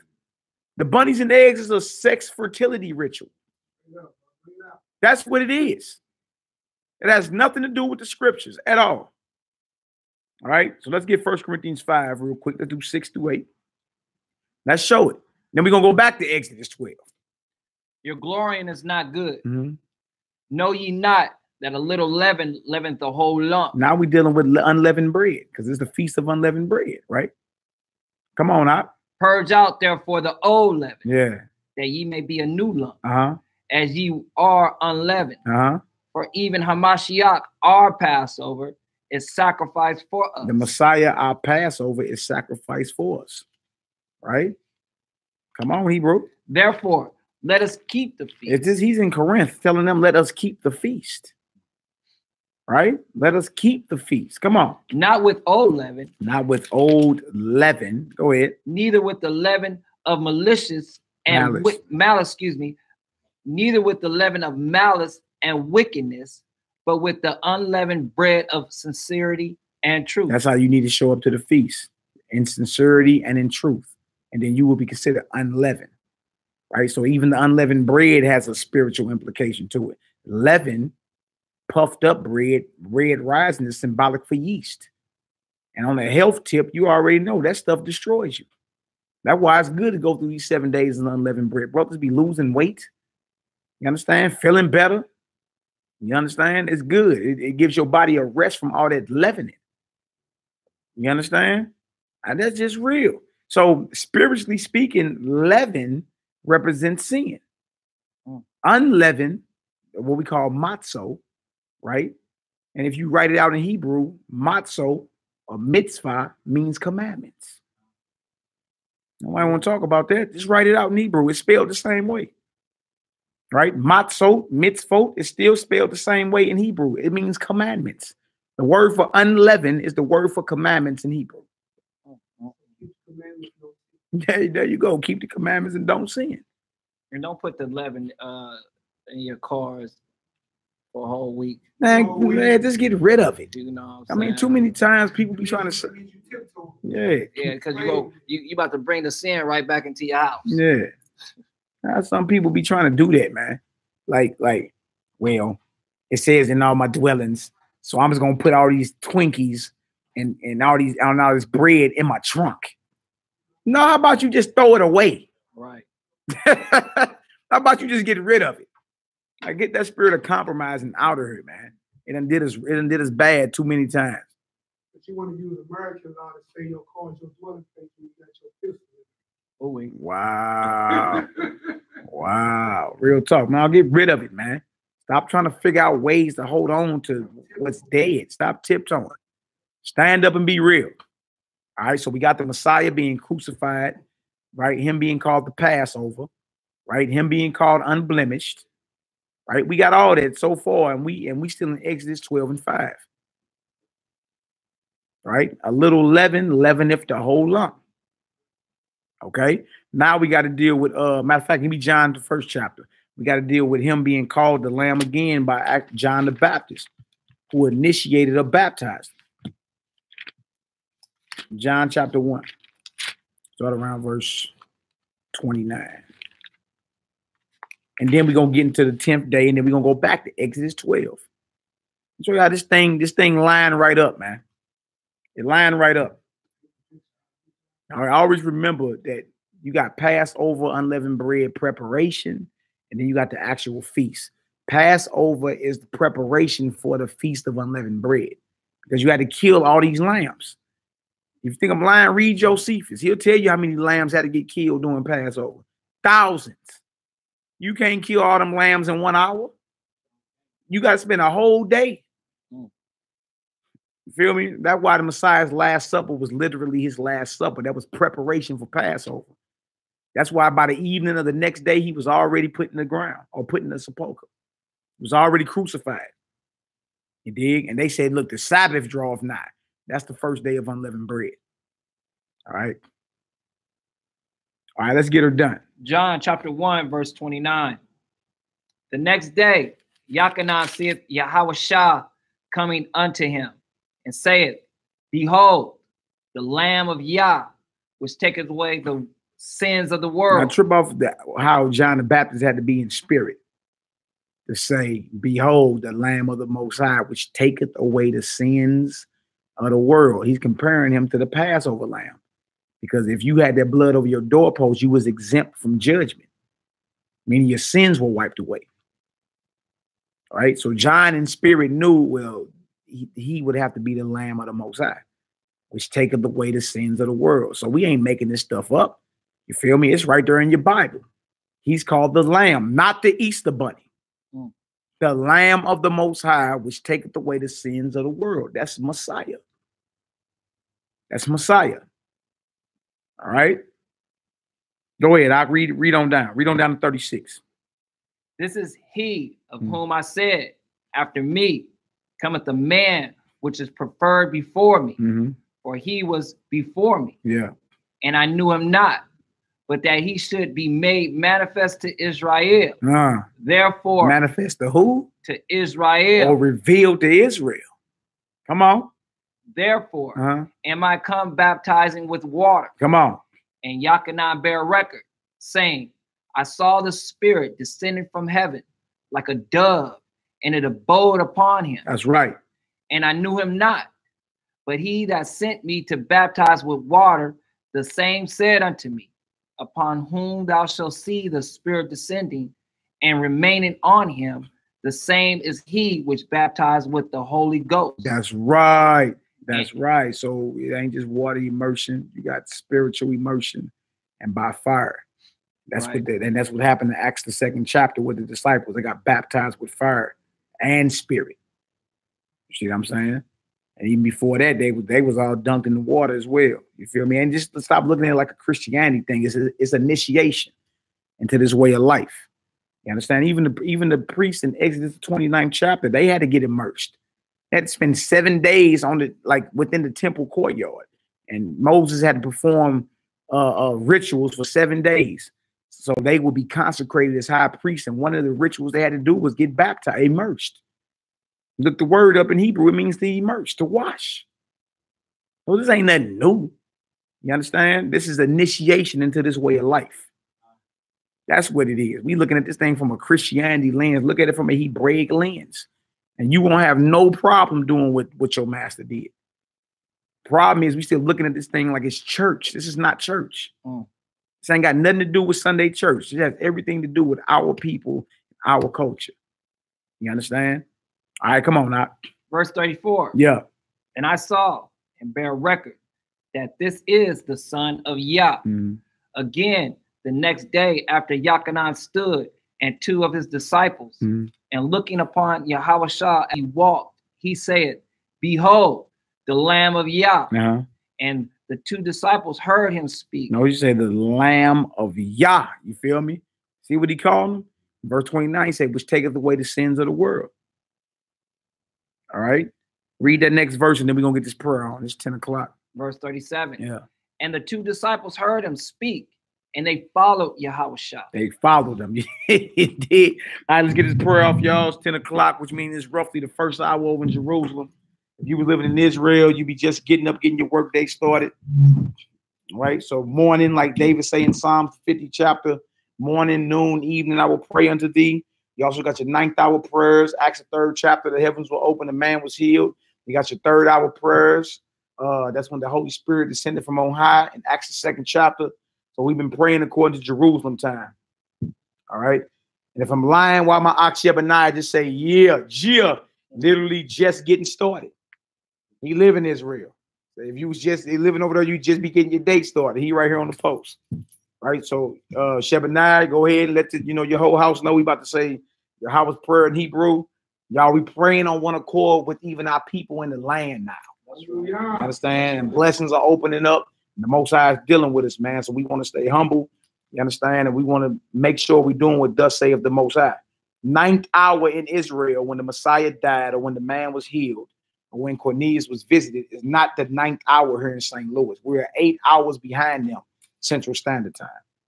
All right. So if y'all see Shebaniah on the post, that's the brother that live in Ashkelon, Israel. You dig? And he'll tell you right now it's roughly 6:08 a.m. in the morning.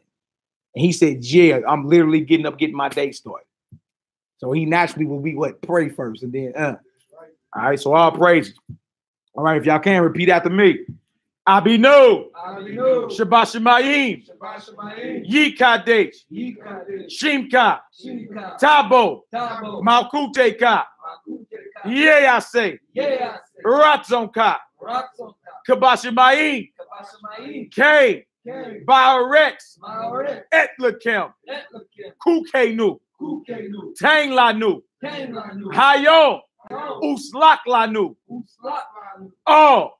Katainu, Kamo, Shel Sokim, Gam, Anaknu, Lakotin, Lanu, Wa'o, Tabienu, Lide, Nisayon, Ki, In, Kaltsenu, Minhara, Kilaka, Hamamlaka, Wahabura, Wahati Beret, Laome, Olamin, Amen, Hallelujah, Hallelujah, Hallelujah.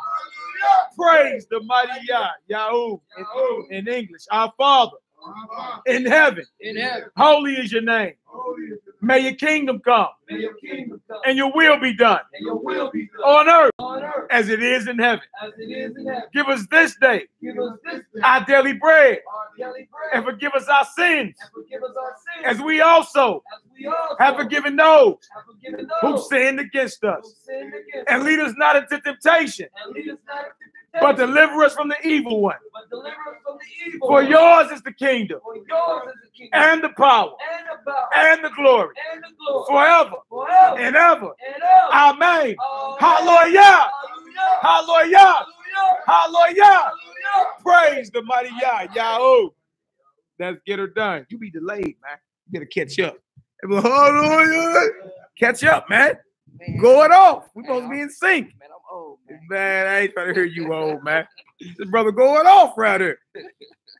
All right, so we just read that what? The Messiah is the Lamb of the Most High to take away the sins of the world. Let's go to John 12 and prove this 10th day real quick.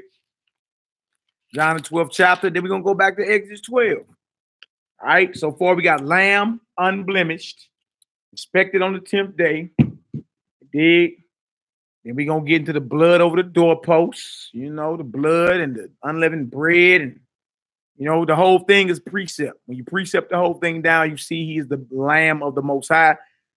So when you come keep Passover with us, don't expect no lamb blood dripping off the doorpost. Right? Like you're gonna walk in and your head wrap, sisters, your head wrap get drenched with lamb blood. No. The blood of the lamb is the Messiah's blood, and that was a crucifixion that went down 2,000 years ago.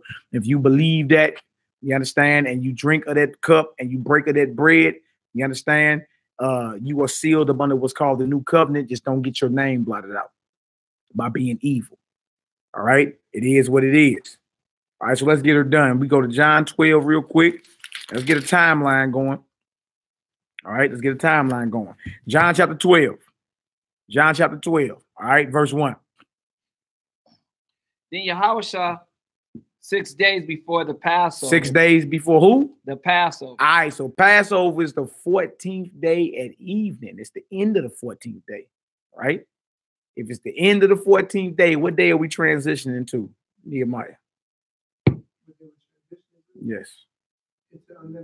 Which number? What day is that? 15th day. That's important to understand.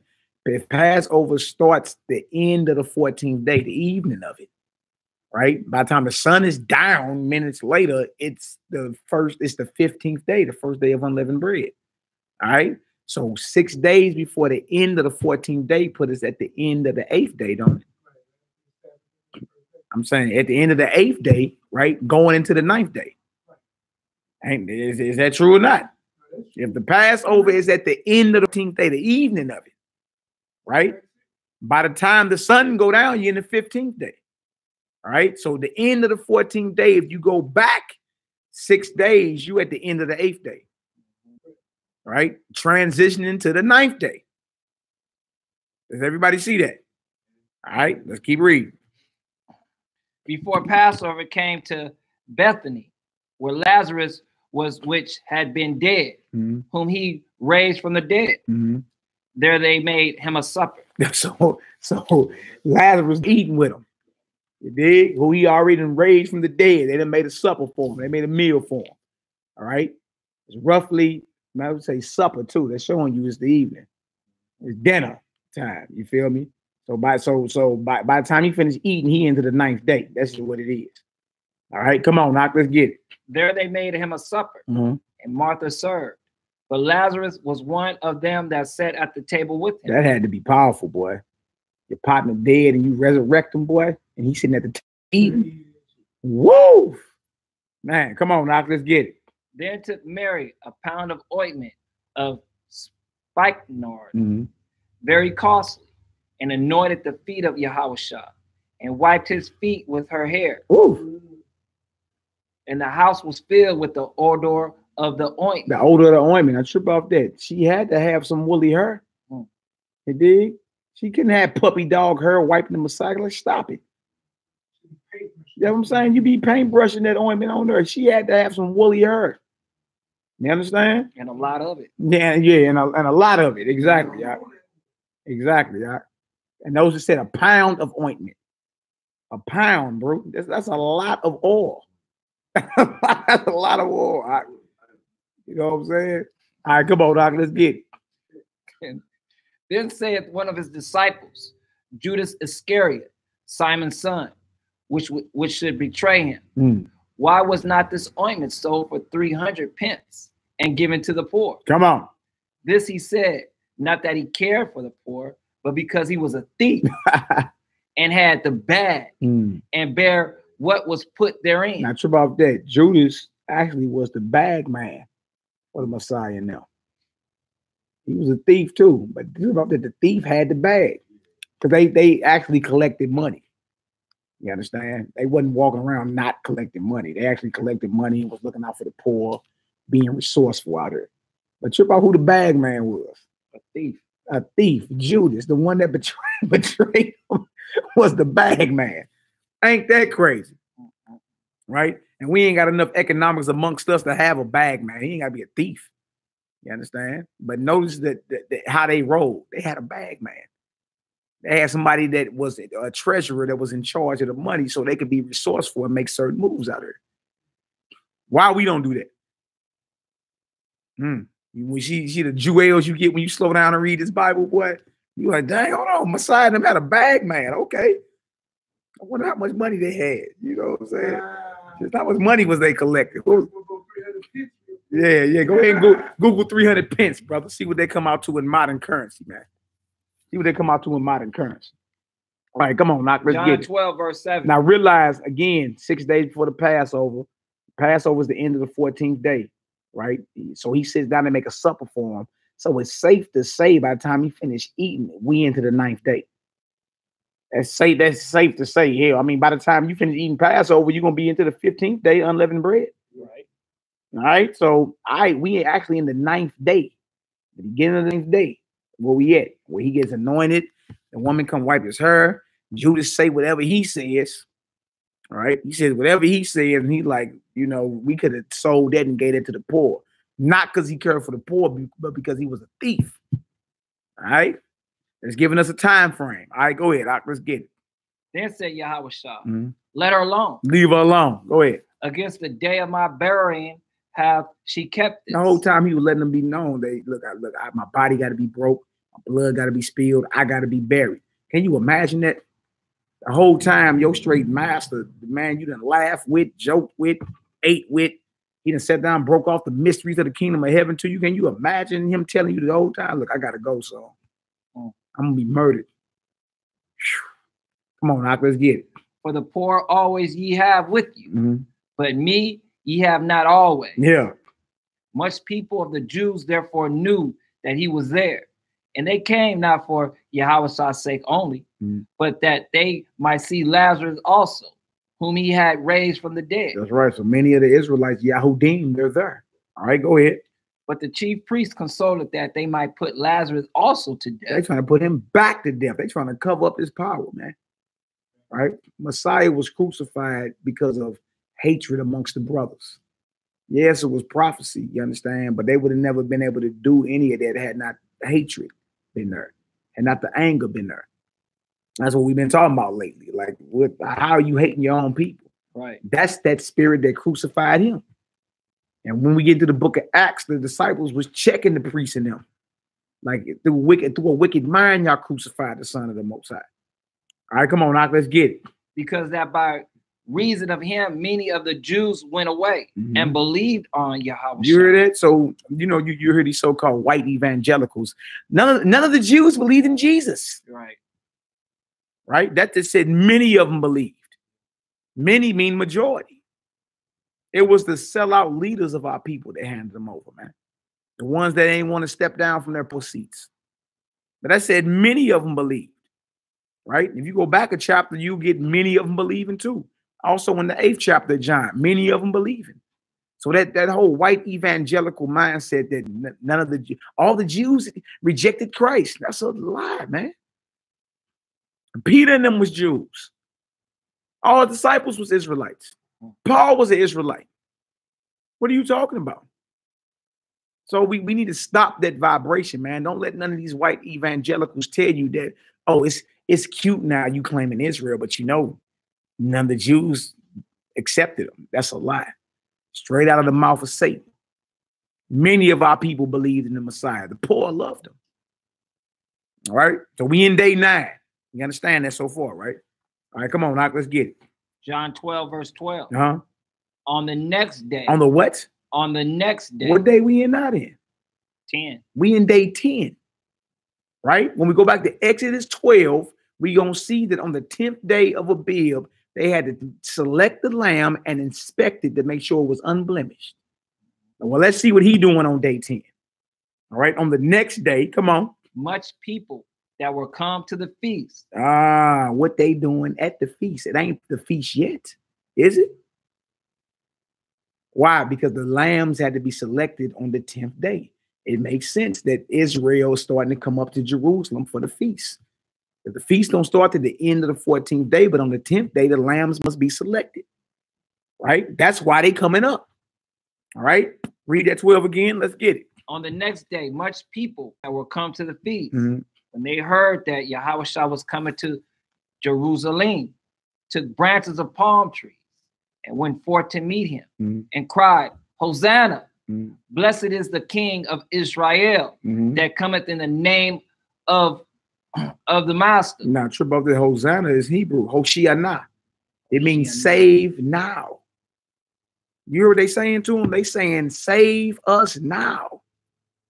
They taking palm branches and waving. They saying that's Hebrew. Hosanna mean is Hoshiana in Hebrew.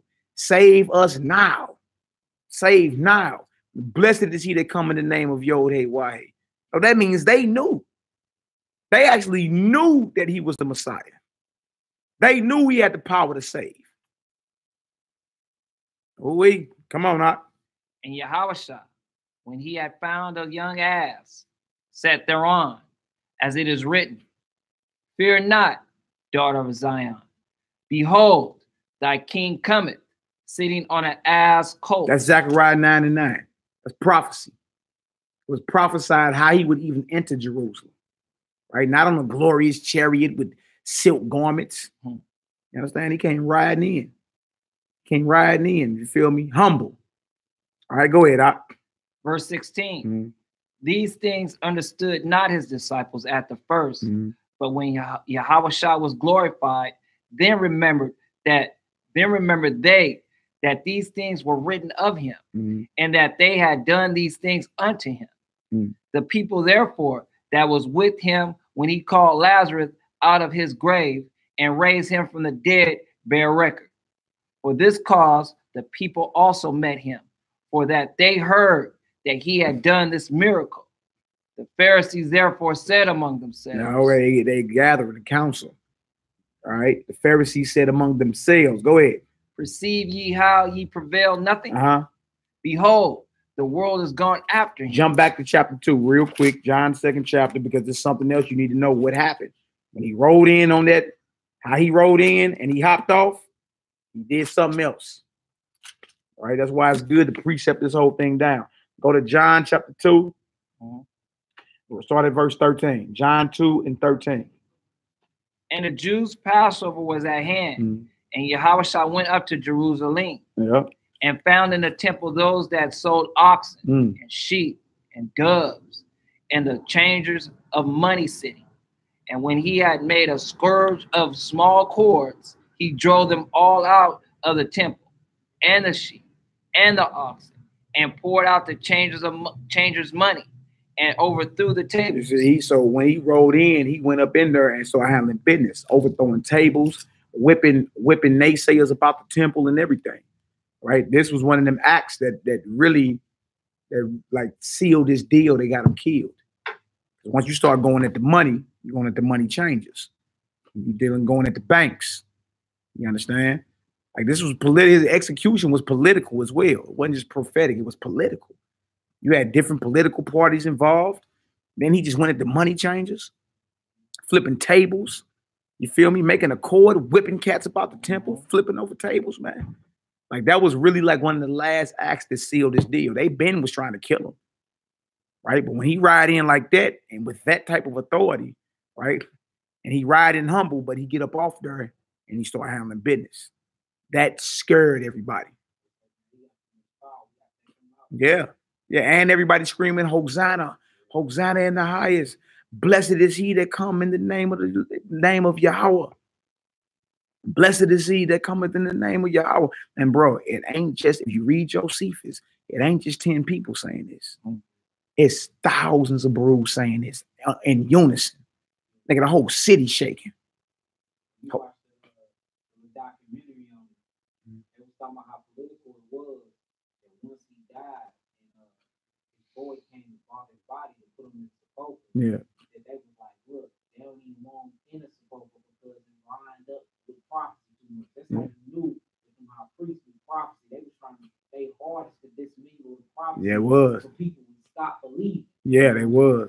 Yeah. Now, mind you, you got all these people saying on one accord, Hosanna in the highest, Hoshiana, save now. Blessed is he, Baruch Haba Bashem Yahweh. Like all in one accord, boy. The whole city shaking. Bro, thousands of Hebrews piling into Jerusalem. Baruch Haba Bashem Yahweh. Save now, save now. Hosanna in the highest. Baruch haba Bashem Yahweh. Blessed is he that cometh in the name of Yahweh. And you got thousands of Hebrews saying this on one accord in unison. Boy, didn't he hop off? Didn't he hop off that donkey or whatever? He hop off that deal and he flipping over tables. He making whips. He getting at the money changers. You feel me? He whipping people about the temple. Yeah. Yeah. Yeah. Yeah. Yeah. And then you got those Israelites coming in for Passover that don't live in Israel with foreign currency, so they got to change out their money, right? They got to get enough money that they got that's equivalent to this many shekels. You understand? Messiah come right in, boy, and do an act, a revolutionary act right in there, and let it be known all y'all going off. You say what? Yeah, it's like going into the kicking the White House door in and getting that Donald Trump. I put the answer to your question about that 350. What is it? Equivalent to $19,200. You see that? Almost $20,000. She anointed him with close to $20,000 worth of oil. He did. And Judas like, man, we could have sold that. And so how much money did they really have? Money back. They had a bag, bro. Think about when he was preaching, like when he was by the water, how many thousands were standing. Like, remember, it was always a spot that was sent out by the high priest to go look to see what he was doing anyway. So every time the high priest used to go report back to him, they're like, man, every time I see him speaking, it's hundreds and hundreds of more. So think about all them. And these was common working folks. They was getting money. You know what I'm saying? To keep the ministry going. Yeah. So that bag was pretty big. Yeah, it would have had to be. Because you got to be resourceful to make things happen. You feel me? Then you got paid every day. You got paid your wages that day. You didn't have to wait 2 weeks. Right. So when you went into the field and labor, bro, everybody who went out to work that day came home with payment. Yeah, for sure. You got paid. For sure. So the way that was broke down, it said that 300 was 300 times the labor's daily wage. 300 times. So in today's currency, that's basically based on $8 an hour. In 300 days, $19,200. How much oil in a pound? And it's liquid. Yeah. Yeah. Now imagine how much herb. Imagine throwing that shit. Yeah. Yeah, the fraud of locks. Fraud of locks. Yeah, whatever. You know what I'm saying? Them two can retain. Like, y'all keep retaining that. Yeah, you would have to have her that absorbed that much oil. That's why I was saying her hair had to be. Yeah, her hair had to be woolly. Yeah, I'm saying those are just 4 ounces. 16 ounces is a pound. Man, this was in one day. This was within a few hours. You know what I'm saying? She should anoint him, and then she drying his. You know, that would have to soak up into her, and the whole house is filled with this smell. And that was close to $20,000 worth of oil. Yeah, this is serious. It's serious. All right, come on, Knock. Let's get it. That's it for John 2. Keep going. John 2, verse 15 again. And when he had made a scores of small cords, he drove them all out of the temple, and the sheep and the oxen, and poured out the changers' money, and overthrew the tables, and said unto them that sold doves, take these things hence, make not my Abba's house a house of merchandise. Verse 17. And the disciples remembered that it was written, the zeal of thine house hath eaten me up. Then answered the Jews and said unto him, these are the Pharisees, the Israelites that are in charge. That's why it's good to read this in its proper perspective and context. You mean the Jews? You saying the whole nation? Or you talking about the political leaders of our nation? They just were screaming, say that the majority of the people just screaming, save now. Blessed is he that cometh in the name of Yah. So it ain't talking about every Jew in the nation. It's talking about the leaders of our people, right? Like the Pharisees and them. All right. So now they examining him. All right, read that again. What did it say? Verse Then 18. answered the Jews. 18. Then answered the Jews and said unto him, what sign showest thou unto us, seeing that thou does these things? So asking him like you must have some type of authority, right? You getting at the money changers, you flipping over tables, you whipping people about the temple. You dig? The whole masses and multitude outside are screaming, "Save now! Blessed are you that come in the name of Yah." What sign you gonna show us in one of these things? So they are actually examining the Lamb of the Most High. They're examining him. All right, questioning him, in other words. All right, go ahead. Yahweh answered and said unto them, destroy this temple, and in 3 days I will raise it up. Then said the Jews, 46 years was this temple in building, and wilt thou rear it up in 3 days? But he spake of the temple of his body. When therefore he was risen from the dead, his disciples remembered that he had said this unto them, and they believed the scriptures and the word which Yahweh had said. All right, jump back to Exodus 12. We just wanted to show the day 10 lamb being selected or inspected. You feel me? They questioning his authority. What you think they doing? You questioning somebody's authority. Like, what you got some type of record that you're gonna show us or something to make us believe that you are he, you the unblemished one, right? So we got him being called unblemished, lamb, blood, unleavened bread, right? And on the 10th day, he up in Jerusalem with everybody else, and they screaming to him, save us now, right? That very day when the lambs must be what? Selected. Man, you can't make this type of stuff up, man. Go back to Exodus 12. Exodus 12. Exodus 12, verse 5, y'all. Exodus 12, verse 5. We back at it. All right, Exodus 12, verse 5. It all line up. The Passover lamb and the unblemished Messiah. I hit like on this thing, man. Share it with your pastors. Share it with naysayers. You dig? And let it be known the Messiah is the Lamb of the Most High. He is not the Easter bunny. Right. Period. In the story. You are not supposed to be celebrating Easter, going on Easter egg hunts. No, you're not supposed to be over your people's house eating Easter dinner, regardless if you eating lawful food or not. That food was prepped in the spirit of Easter. You're not supposed to be over there.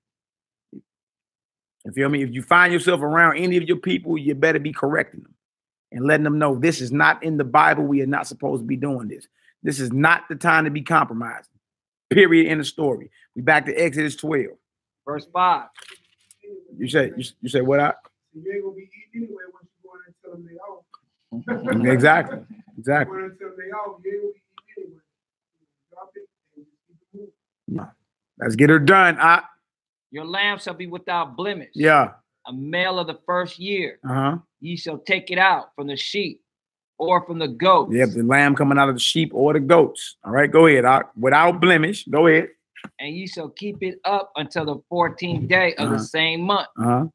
And the whole assembly of the congregation of Israel shall kill it in the evening. Now trip off this. If y'all got a 1611, right? If you look in the margin of the 1611, when it says at evening, and I wish I had a highlighter right here, but you probably can see that. Read what that say right there. If you got a 1611 between verse 6 and 7, when it says, and the whole assembly shall kill it in the evening of the 14th day. Now remember, you're talking about thousands of lambs. It can't get killed minutes before unleavened bread. It got to get killed. They got to be prepping this thing for a whole day. Now, this is why I'm saying this. What that say right there? Hebrew, between the two evenings. Between what? The two evenings. Between the two evenings. Between the evening of the 13th day and the evening of the 14th day, you had a 24-hour period where you had to kill these Passover lambs, man. Between the two evenings. That's what it means. Y'all see that? You don't want to shed the blood on Passover. You had already had blood poured in basins or whatever in order to go and hit everybody's door. Exactly. So you would have had to do that. The lambs had already been slaughtered. Like you had to be, that whole day was you prepping. Like you had to kill the lamb, drain the blood, then you had to roast the lamb for the feast that's coming up. But that makes sense. That's the reason why they assassinated the Messiah at the time Exactly. That's right. Exactly. Yeah. Yeah. So between the two evenings, so when they called it his last supper, so look, when they called it his last supper, he sat down and ate between the two evenings because by the time the next evening came, he was already crucified. He was being prepped to be crucified. Yes. At the same time. At the same time as the national Passover lambs was. He was being prepped. That's why the woman came in and did what? She anointed him and everything. He's,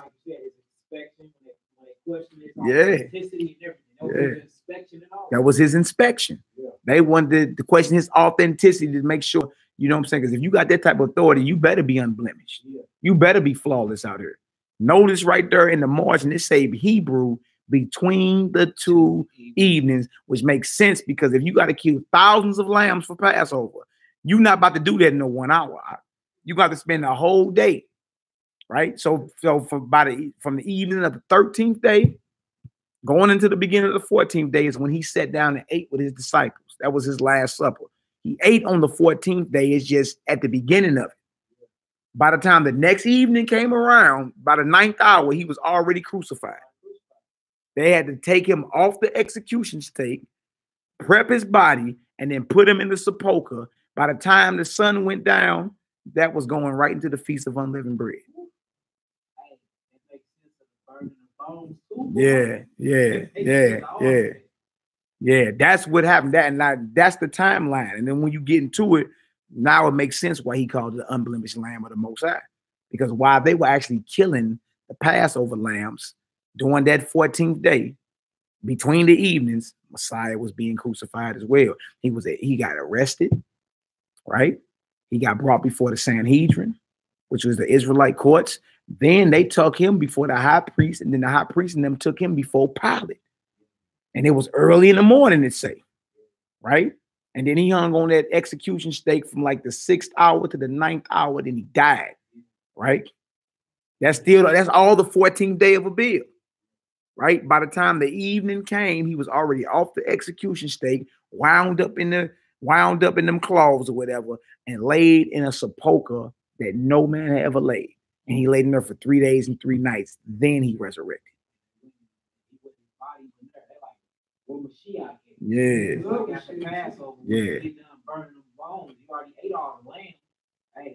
no evidence that it no lamb no more. That's what I'm saying. Bones, you ate the meat. They went to the sepulcher. Messiah ain't even in Man, there. he gone. He gone. Feel me? About burnt the bones and got rid of the lamb. Where the real lamb gone. He's resurrected. Well, that's home. You see? So once you get down into it and you really read, start getting into the Hebrew and the definitions, you be like, hold on. You start getting the whole timeline, man. Right? Between the two evenings was when the Passover lambs had to be sacrificed. Because you got thousands of lambs, man. You got millions of Israelites that came out of Egypt. At least 600,000 soldiers. That ain't counting all their children and wives. You see? So you literally are talking about hundreds of thousands to millions of lambs. I put in the hundreds of thousands because, you know, one lamb will feed a household or two. So hundreds of thousands of lambs. You think you're going to kill all these lambs in 30 minutes and cook them and drain the blood? It makes sense that they had to be sacrificed between the two evenings. What two evenings? If by the end of the 14th, if the evening of the 14th is Passover, you understand? And minutes later is the Feast of Unleavened Bread. And that means between the evening of the 14th and the evening of the 13th is your window to sacrifice the lambs. There you go. Because the 13th sundown is the 14th. 14th sundown is the 15th. So you got from the evening of the 13th to the evening of the 14th. Yeah, there you go. You understand? And even when we cook lamb this year, you know what I'm saying? Brothers be cooking the whole evening before. You understand? So we can be ready for the feast. It was the same thing then. Between the two evenings. Wow. All right. Well, let's rock then. So his last supper was his last supper. He did eat on the 14th of Abib. It just was at the beginning. Because the Passover lamb had to be dead by the evening of the 14th. So he ate at the beginning of the 14th, You feel me? Was betrayed, right? Arrested, brought before the judgment seats, brought to the Romans, start getting whipped and beat, nailed up on the execution stake, and the 9th hour between 2 p.m. and 3 p.m. is when he expired, gave up the ghost. So between 2 and 3 p.m., they had to get his body up off that execution stake, prep his body, and get his body into that sepulcher before the Feast of Unleavened Bread started. And that's why they said, hurry up, the Sabbath draweth near, because the first day of unleavened bread is a Sabbath. See? Without the history or the knowledge of the Passover week, you're going to fall for Good Friday. Right. You're going to fall for early Sunday morning Easter service. You're going to fall for that. You feel me? Because you ain't got the basic history of the law of the Passover. All right? All praises, all glory, all honor, man. And all this history been here the whole time. All right, so look, let's keep reading.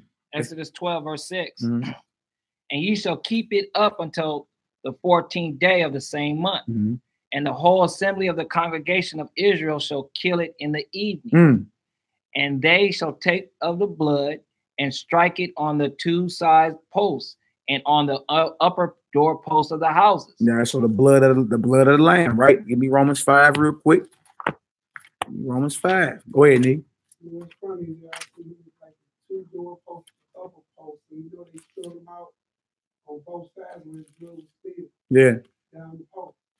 Then crowned his head, you know what I'm saying? Blood top of the post, you know what I'm saying? Side of the post where he was bleeding out from, yeah. Then you look at the Last Supper, even in this captivity, you know, the Last Supper before they execute you in Missouri or any other places where they execute you. Yeah, they give it to you everywhere. All right, Romans 5, let's read 9 through 11.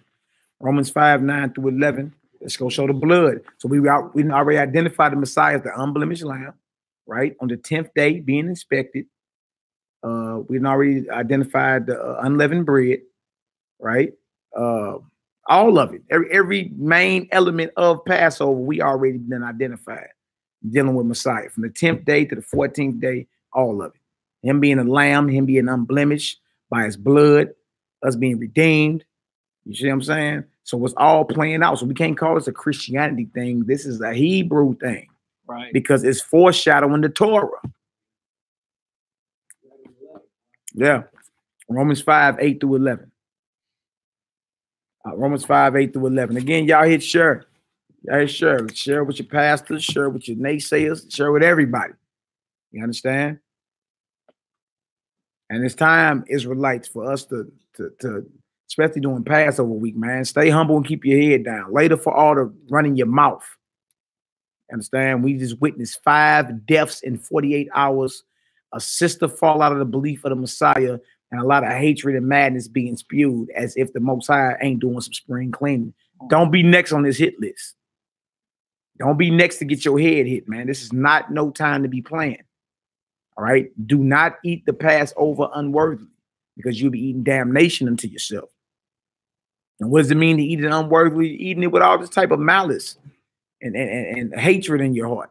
You dig how we got hating each other, and we know the sacrifice Messiah laid down for us. What are you doing hating somebody, hating your people? And he died for the nation. Right. It don't make sense. So if you got that type of mindset, you will mess around and get killed. You dig? It say, for this cause many are weak, sick, and are dead among you. So if you hungry, eat at home. This is a spiritual feast. Yeah, we're going to physically eat. You dig? But when we come together and break that bread, drink that wine, we are sealing ourselves in the spirit under the new covenant. You can't be in there hating your brethren and backbiting, really, because that's the same spirit they got the Messiah betrayed and crucified. See that? These men better get it together and stop playing. All right? Come on, Knock, let's get it. But Yahweh commanded his love toward us in that while we were yet sinners, Hamashiach died for us. Much more then, being now justified by his blood. By his what? By his blood. By his blood. Come on. We shall be saved from wrath through him.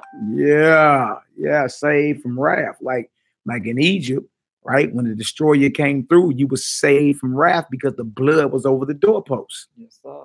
Right? Now it's the belief. The blood is over the doorpost of your mind or your heart. It's our belief in what happened 2,000 years ago that seals us. All right? If you are non-messianic, take notes. You really need to sit down and examine this thing, because I guarantee ain't no live lamb blood dripping off y'all doorposts at y'all Passovers. I guarantee it ain't. All right, go ahead, Art.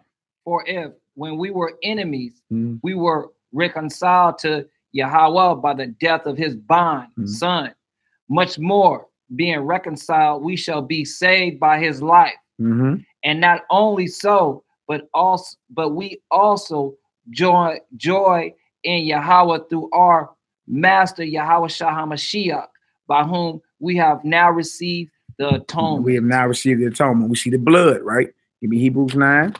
Hebrews 9. We've seen the blood in 1 Peter 1, 2, but give me Hebrews 9, start at 22. Hebrews 9, 22. Every element of the Passover lamb was a foreshadow of the Messiah. Every element. Every element. So the lamb we eat in that Passover is not the Passover lamb. It's not. Passover lamb is the Most High's son. Right? We eat in remembrance of him.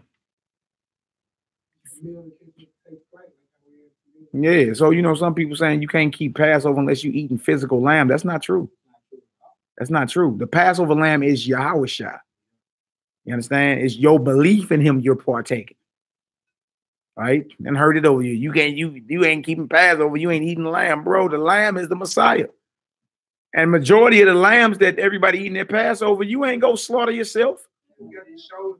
Yeah, you didn't go. You didn't roast the whole thing yourself with the pertinence in it. Yeah, then you ain't even made sure it was unblemished. Yeah, you ain't did none of that. You're about to, okay, Most High be with you. Right? Shalom. Shalom, bro. May the Most High keep you. Right? All right, Hebrews 9. Hebrews 9, verse 22. Yeah, Hebrews 9, 22 on down. Right?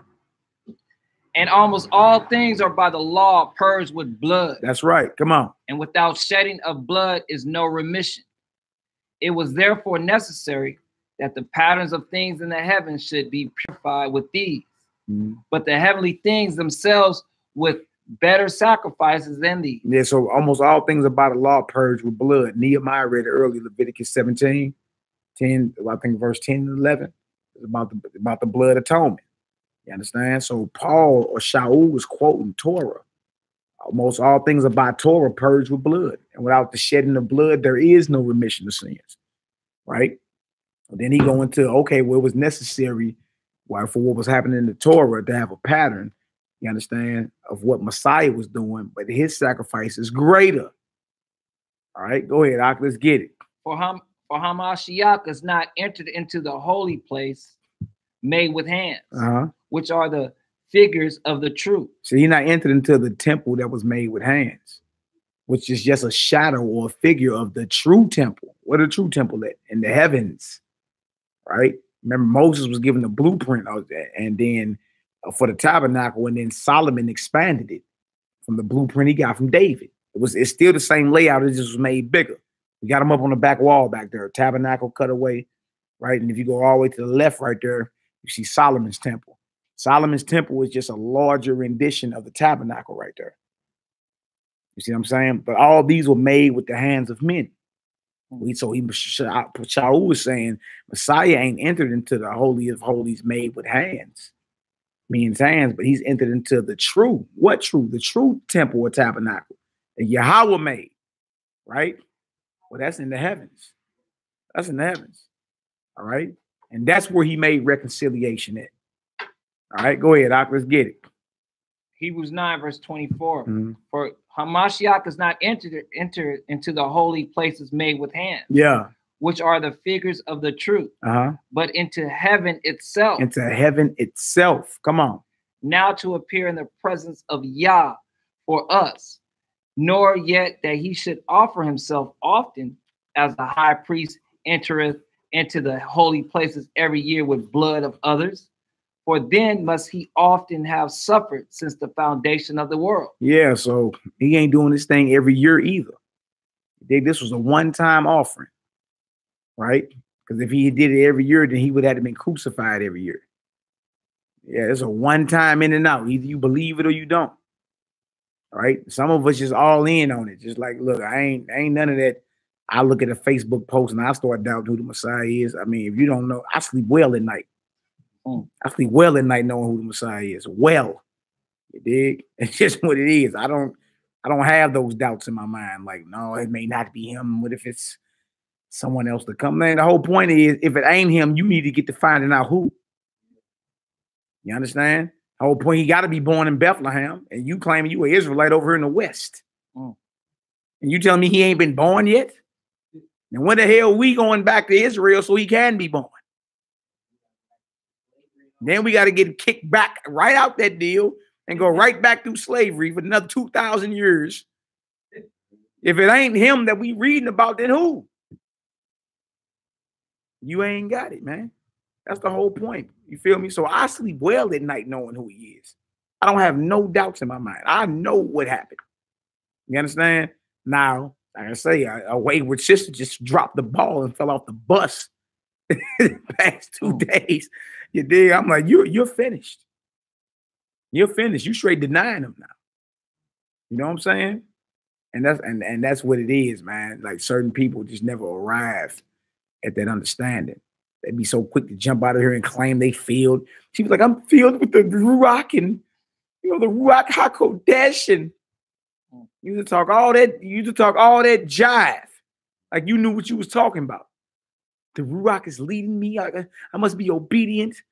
And you get on Facebook and now you just ran out of gas. You don't even believe anymore. You see? And that means you never really believed in the first place. Right. All that talk like you feel with the Ruach, I ain't trying to hear all that. I'm trying to hear all that. You understand?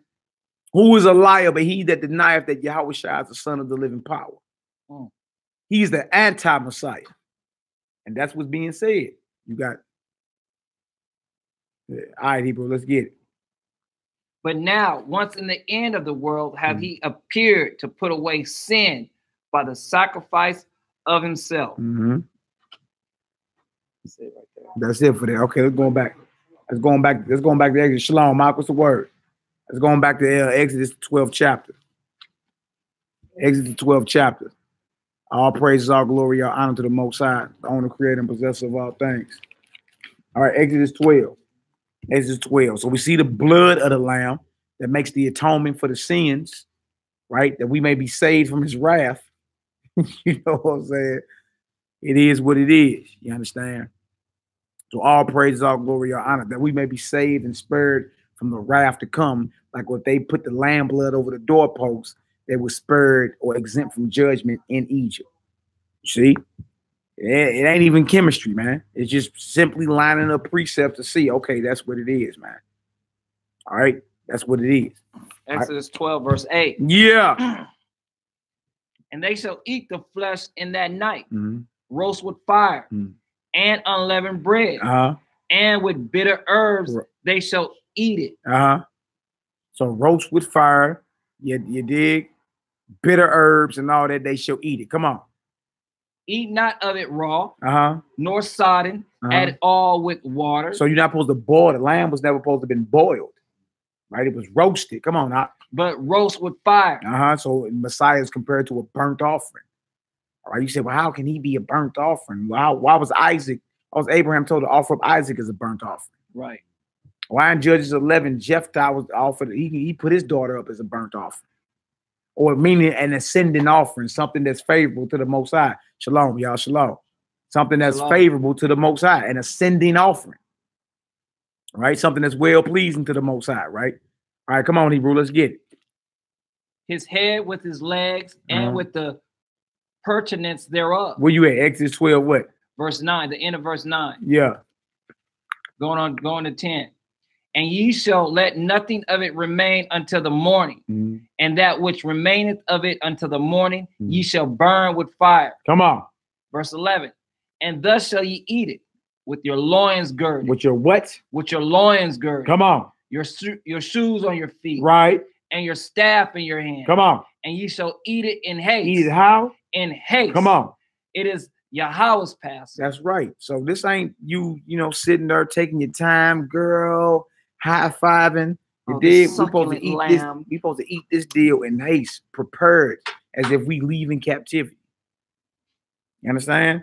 Now that when you keep Passover amongst your assemblies, just watch and see, okay, well, who eating in haste? And who taking their time like this is just a buffet. All right? Again, we was reading earlier, this is a serious spiritual feast. Right? He say if you eating it unworthily, he didn't kill people. People are sick and people are weak because they're eating it unworthily. What does it mean to eat it unworthily? With wrath and malice and backbiting and bitterness in your heart. Mm. How you got all that and the Messiah being crucified for us to have life. Whatever problem you think you got with him, you need to get that gone. Right? Or you could be one of these ones, like I said, I know personally 5 people just died in the past 48 hours. No game. Every time around this year, the most I do spring cleaning. It be all type of stuff. People fall out the truth. People die. It be spirits put on people and all type of stuff, man.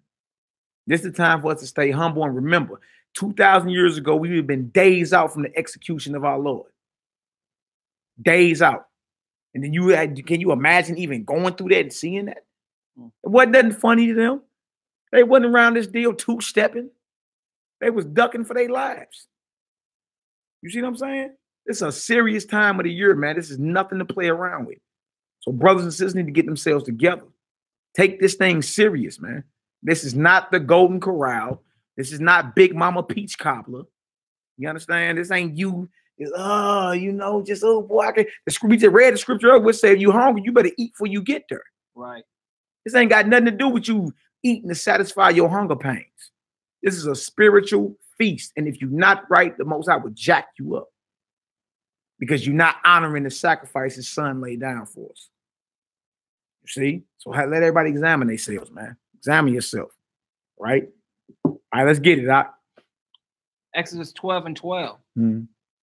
For I will pass through the land of Mizraim this night. Yeah. And I will smite all the firstborn in the land of Egypt, both man and beast. Most High execute judgment on our enemies, man. You got to check your spirit on that too, because you mess around and be saying why. That ain't right. You understand? That's like us waking up tomorrow and all the firstborn of our enemies are dead, including their favorite dogs. You feel me? And you know it's gonna be people amongst us like, oh, what? That ain't right. Oh, you understand? Like, if the Most High don't fight for this people, who will? Not your leaders. All your leaders and sold out that remain alive. They all sold out. They all in it for a check. If the Most High don't fight for this people, who will? Nobody, man. Don't nobody give a hell about Israel, man. You feel me? Like the world, you don't even got seats at the United Nations. Right? You ain't even organized enough to have people at the UN talking on our behalf. So if the Most High don't raise up and pay back our enemies, who will? All right, come on, Doc, let's get it. Both man and beast, and against all the gods of Egypt, I will execute judgment. Yeah. I am Yahweh. That's what I'm saying. There ain't no us compromising with no Easter in this hour. Right. You feel me? Christmas and Thanksgiving. Most High say, nigga, it's Passover. I'm executing judgment on all them gods. I'm not coming over to eat your Easter dinner. No. And don't ask me. And don't ask my children to come. It's not happening. That's how we got to be in this hour, man. All right? We got to be waxing bold in that spirit like that. If not, you're going to compromise. You dig? Dang, man, a woman took the children over to so-and-so, and I wasn't going to go, but, and granny, and, I miss my mama biscuits, and stop getting so damn soft, man. Stand up and roar. Like, when we going to stand up and be the men and women the Most High called us to be? What are we compromising for? Right? You got the power. Just stand on the word. Right on. And watch everything submit that's supposed to submit. Whatever ain't going to submit, going to have to get gone. That's it. Right? Most I say he executing judgment on them false gods, man. So if that's what he doing, how are we involved in it? What you mean? Well, if you come to Passover, I'll come to Easter. Nah, bring your ass to Passover. We ain't coming to Easter. Easter is evil. They ain't ready for that. They like, dang, brother, that's kind of radical, ain't it? That's kind of harsh, but that's what's needed in this hour. Right. Right. Stop giving Israel a vision as if he got a way to compromise this thing with the Most High. You don't. Ain't no compromise unless you're trying to get put down. Most High say you can't drink the cup of him and the cup of Satan. You can't eat at Yahweh's table and the table of the devil. But who gonna choose up? I'm not into that appeasing my family. They all can be mad at me. I can give less than a damn. I'm not coming. And if you run into me, I'm gonna tell you, you better not be doing that. That's what love is. You see? Why? Well, why you say that? Because the God of Israel say he gonna execute judgment on all them gods. You see what I'm saying? That's how we need to be, man. If you thinking about cowering down because you, and I love my mama cooking, but I'm not coming over for no Easter, Christmas, Thanksgiving, Memorial Day, Father's Day, 4th of July, Mother's Day, Veterans Day, President's Day, Valentine's Day, New Year. I'm not coming over for none of it. You feel me? None of it. Because it ain't got nothing to do with the God of Israel. Now, if you cooking any other time outside of these little pagan appointments, yeah. And if it's lawful, yeah, I'll come on through. You dig? And we still gonna talk about the Bible. All right. You feel me? But I'm not coming over during your little appointed pagan days. Never, no way, shape, form, or fashion. You feel me? Unless you trying to get handled. All right, come on, Ak, let's get it. Exodus 12, verse 13. Yeah. And the blood shall be to you for a token upon the houses where ye are. And when I see the blood, I will pass over you. I will pass over. That's where you get Passover from, right? When he see that you are covered by the blood, you are exempt from judgment. But whose blood was it? The blood of what? Lamb. And we just showed that the Messiah is the Lamb. So you got to believe in the blood atonement sacrifice for you to be exempt from what's called the second death, which is that eternal sleep. You want to be exempt from that. You feel me? So if don't nobody believe in that sacrifice, they're finished. Right? And again, if they're non-messianic, take notes. You can always repent and come on into the fold, but once you enter, there ain't no going back. If you go back, you're finished. That's blaspheming the Holy Spirit. You're done. There ain't nothing there. It's a worse judgment on us, man. That's why we gotta hold ourselves to a high standard. You know what I'm saying? That's why we gotta be in order, because it's a worse judgment for us. The cats in the world, you understand? And the cats that's non-messianic, they got a better chance than us if we go off. If we go off, we are done. Yeah, everybody, when you claim the Messiah, all right, well, that's what's up. If you ever turn back, you're finished. This is not a revolving door. This ain't musical chairs. You understand? Once you in this, it's blood in, blood out. Once you walk in yourself, but you can't check yourself out. Yeah. You know, the Most High gonna check you out. You know what I mean? And then he gonna say, good, well done, good and faithful servant. But ain't no coming back and forth. This ain't no bus stop. You say, boy, it ain't no bus stop. It ain't a revolving door. There ain't no, you can change your mind. Once you in here, you're done. You dig? You go back, you're done. It's a sore punishment for us. Those who's in the world and brothers in the world with their pants down and skinny jeans, they still can repent. Brothers is non-messianic that was raised in that and just don't understand Messiah, they still can repent. You, everybody up in here, finished. Finished. That's why you say make your call in an election sure. Make it sure. Make it sure. That right, Solomon? Huh? That's right. Scripture's right, man. All right, come on, Ak, let's get it. Exodus 12, verse 14. Now I'm going to go back to 13 again. And the blood shall be to you for a token upon the houses where ye are. And when I see the blood, I will pass over you. And the plague shall not be upon you to destroy you when I smite the land of Mizraim. And this day shall be unto you for a memorial. For what? For a memorial. What that mean? Does that mean you forget about it? Memorial mean you remember it, man. Right? And that's the thing, man. It'd be some Hebrews out here that teach you ain't got to keep the feast days. And you look up and they stop rehearsing the righteous acts of the Most High. Right? It's important that we do this on the regular. Put our children under the same vibe so they know Like, how the hell you gonna say we don't do the feast days, but all y'all grew up doing pagan days? Do that make sense? And look, y'all on time doing them too. You on time. If you don't rehearse the righteous acts of the Most High, if you don't rehearse the righteous acts of the Most High, all right, shalom, I'll be safe. If you don't rehearse the righteous acts of the Most High, you're going to fall off. Right? There's a reason why he have set apart appointments. Right? His feast days are appointments that you got to keep. And they're holy convocations, meaning we gathering together and we invoking the spirit and name of the Most High. We rehearsing about what's to come. Right? Yeah, we know we ain't doing it according to the letter under the order of Aaron, but under the MELCHIZEDEK order and all point to Messiah. Yes, we're supposed to bring this into remembrance. Yeah, we're supposed to remember this, right? And have your children raised up in the same. That way they don't fall off. Right. You feel me? If you don't give them nothing to replace it, bro, they gonna be out here doing whatever. They gonna do whatever. I don't watch it happen. I don't watch brothers say you ain't got to keep it. And these Hebrews. You ain't got to keep Sabbath. You know what I'm saying? You can eat whatever you want. You ain't got to keep feast days. You dig? And I'm like, what y'all come out to church for? That's what the church teach. You dig? And all them brothers, every last one of them failed because they didn't hold themselves in the fear of the Most High, man. You dig? We keep all these feasts with the understanding of who the Son of the Most High is. That's how we keep these feasts. You feel me? No, we can't do it according to the old priesthood. The temple ain't set up. You dig? The priests ain't in there doing certain rituals and all that. But under this order, we are the temple. Your body's the temple of the Most High, right? You call this the temple today, don't you?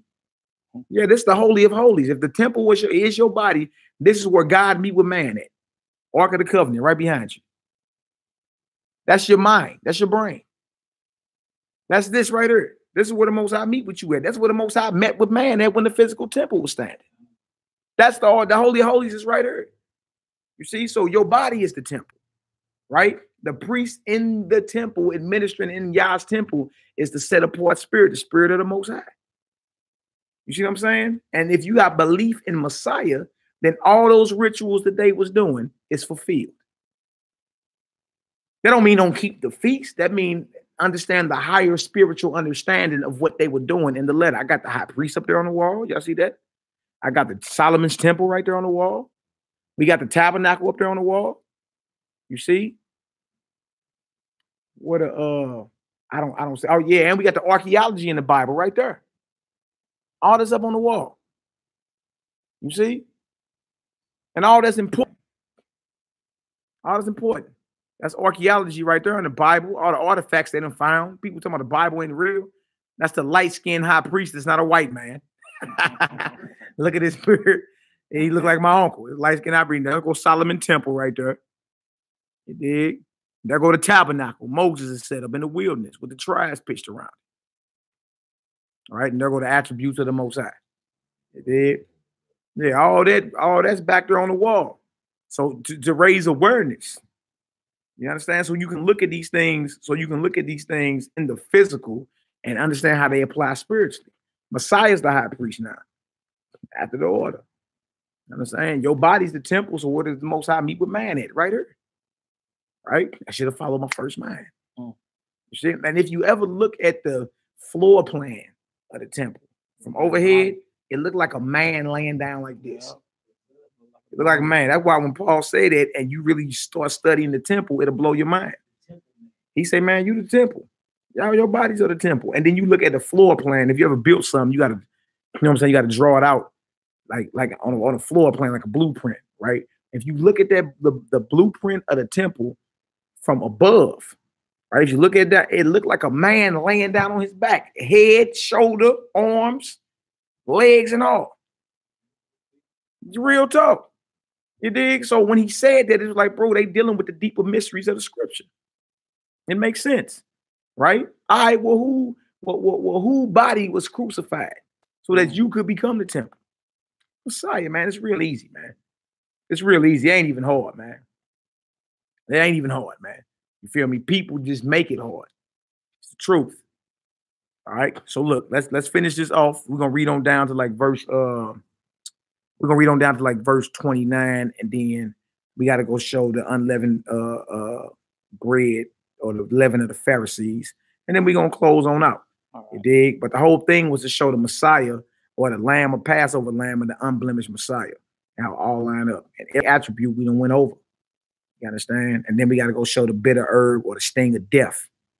That's what it is, you dig? When you eat that bitter herb at Passover, some of y'all know, boy, that deal sting. It sting. And it reminds you of the bitter bondage in Egypt. Egypt represents sin, which represents death. It's talking about the sting of death. 1 Corinthians, the 15th chapter. That's the spiritual implication of the bitter herb. The unleavened bread is his body, right? The lamb blood is the wine. The actual lamb is Messiah, right? Who was selected on and inspected on the 10th day, right? And crucified between the 2 evenings on the 14th, right?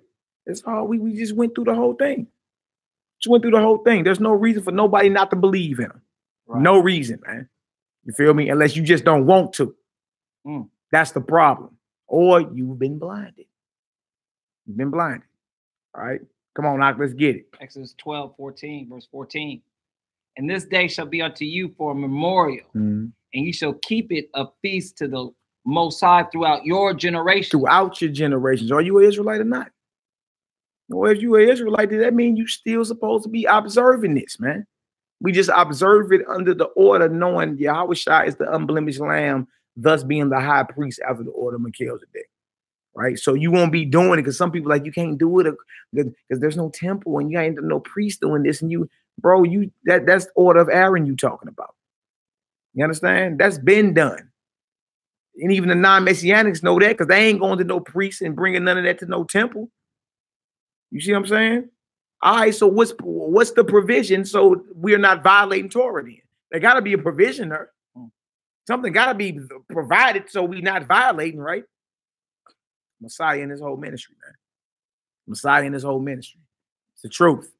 All right, we went down to the 10th day. We showed him being anointed, prepared for his burial. The whole thing. The whole thing. All right, let's get it. You shall keep it a feast by an ordinance forever. Wow. 7 days shall ye eat unleavened bread. 7 days, baby. I can't wait, man. You know, we be making matzo pizzas and boy, boy, peanut butter and jelly. They put hot sauce on them deals. Yeah, boy. Boy, that's but it'd be good to go 7 days without all that leaven up in you, man. You know what I'm saying? No birds, no nothing, man. Let it go. You're gonna lose weight and everything. You're gonna be feeling better, your skin gonna be clear. You know what I'm saying? I know brothers that keep it going. You know what I'm saying? They actually start laying off that bread as a whole. They just, they get matzahs year round. You know what I'm saying? Yeah, that bread didn't have time to rise. So they had to go. Like, we got to get up out of here, man. You know what I'm saying? But that type of bread is good for you. You see what I'm saying? That yeast get up in you, boy, blow up your intestines. You understand? Belly be hanging over the belt. You know what I'm saying? You all out of shape. You know what I'm saying? Yeah. Yeah, man. You dig? Yeah, overweight over your belt line. Like, come on, man. It's time for us to look. The Most High even promoting health. He promoting being healthy. You see? And science just finding out if you just lay off for 7 days and do your body wonders. They just figuring that out now, but the Most High gave this to us thousands of years ago. They just figuring out now if you fast for 3 days, your whole body reset and your immune system gets stronger. They just now bringing that out now, scientific. Like we got scientific discoveries. Man, they've been in the Bible. What you mean? All right, come on, Doc, let's get it. Verse 15, Exodus 12, verse 15. Yep. 7 days shall ye eat unleavened bread. Even the first day ye shall put away leaven out of your houses. For whosoever eateth leavened bread from the first day until the 7th day, that soul shall be cut off from Israel. Now, do I try to make that sound as if it don't mean that? Stop doing a disservice to Israel, man. The Most High know what he was doing when these words got put in here. You needed to hear how severe the punishment would be if you don't stay away from leaven. We needed to hear that. Like, stop with the tap dancing like, well, put it in your trunk. Get that stuff gone for 7 days. How about that? Get it gone. Stop compromising. You feel me? Why you want it so close to you? What? Just in case you want to go pop the trunk and have you a Twinkie real quick? Get it gone. Get it gone. Stop the tap dancing. Just do what the Most High say, because if you caught slipping, you're going to be cut off. Right? Now we know spiritually what does leaven mean. Sakori, what does leaven mean spiritually?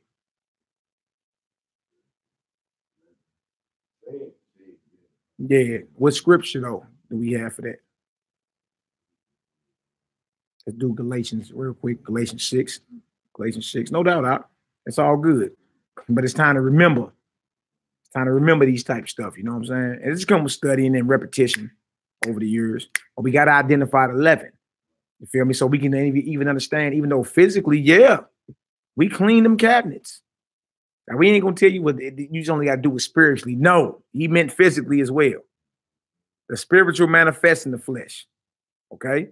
So I'll never tell you, well, you know, spiritually it mean this. So, brother, you ain't got to do all that. You know, man, you better get it going physically as well. It just spiritually has a higher meaning.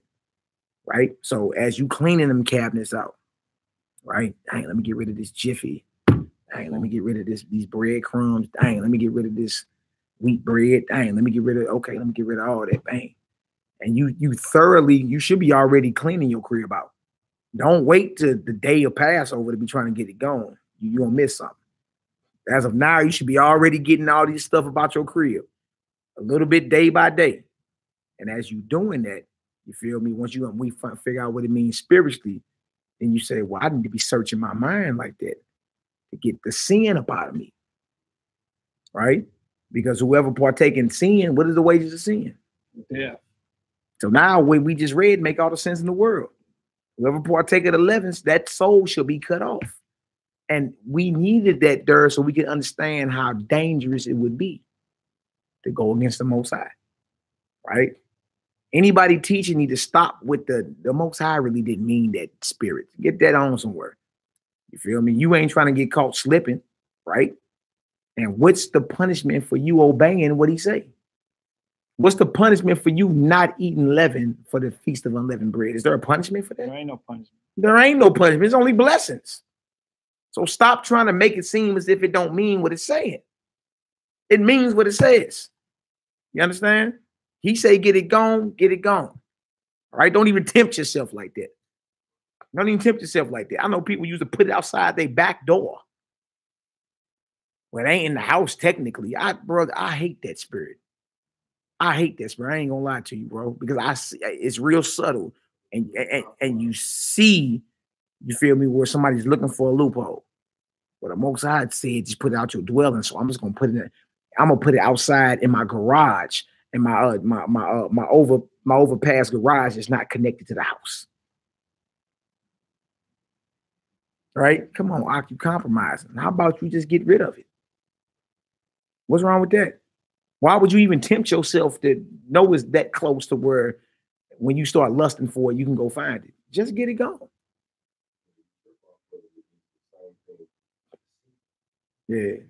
Yeah. Let me hide my sin. Yeah. Yeah, we got to stop that, man. Stop that. The Most High ain't called us to compromise. You feel me? He called us to be obedient. What happened with Saul when he compromised? He lost the kingdom. Saul lost the kingdom for compromising.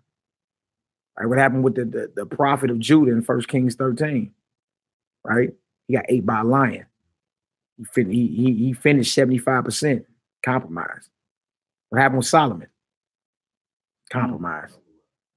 Everywhere you look at a compromise, that word ain't even in the Bible. Compromise ain't even in there. You know what I'm saying? Everywhere you look for somebody compromised, bro, it didn't end up good for them. Right? So don't even tempt yourself. Just get it gone. It's that simple. You feel me? And the Most High gonna bless you for it. Watch the sorcery, man. People be coming out with that sorcery, like, you know what I'm saying? Well, like brothers used to be like, I'm gonna go buy Halloween candy the day after Halloween because it go on sale. It ain't Halloween. Nigga, it's Halloween candy. The hell you mean? It's still in the same wrapper and everything. Well, you know, it's not Halloween no more, and it went on sale. Man, look, bro, buy it. Get on away from here with all that. Because that same spirit spread amongst the brothers and sisters, and now you got a whole assembly of compromisers that don't stand on the word, man. You understand? That's sloppy. That ain't prepared for the Lord. He said he's looking for a bride, a church that's spot-free and wrinkle-free. That's in order. That's what he's looking for. He's not looking for all that compromising. Well, what if the candy go on sale tomorrow? Bro, it's Halloween candy. What do you mean? You're not looking for that, man. Get up out of here with that. Repent of it. You see, that's what the Most High is looking for, man. Like, he ain't looking for none of that. That's why the prophet's job was there. Didn't nobody like the prophets in them. Because they told you straight up, this what it is. You see what I'm saying? And that's why ain't nobody gonna like y'all. Ain't nobody gonna like you. You feel me? I mean, your brothers, we gonna love you. You did, but the world is going to hate you for this. They ain't not gonna love you, so stop trying to make them love you. Sleep well at night. Let it go. But I sleep well at night, Doc. I sleep well. I'm not trying to appease no damn body. I don't care. I'll be slobbing in my beard. I don't care.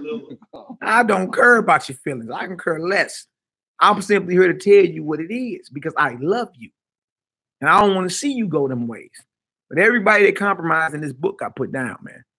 Right? Let that not be us. All right? All right, Hebrew, let's get it. Galatians 6, right? Yeah, Galatians 6, 7, and 8. I believe it is. Be not deceived. Yahweh is not mocked.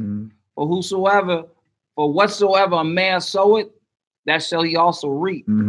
For he that soweth to his flesh shall of the flesh reap corruption. Come out. But he that soweth to the spirit shall the spirit reap life everlasting. What verse 9 say?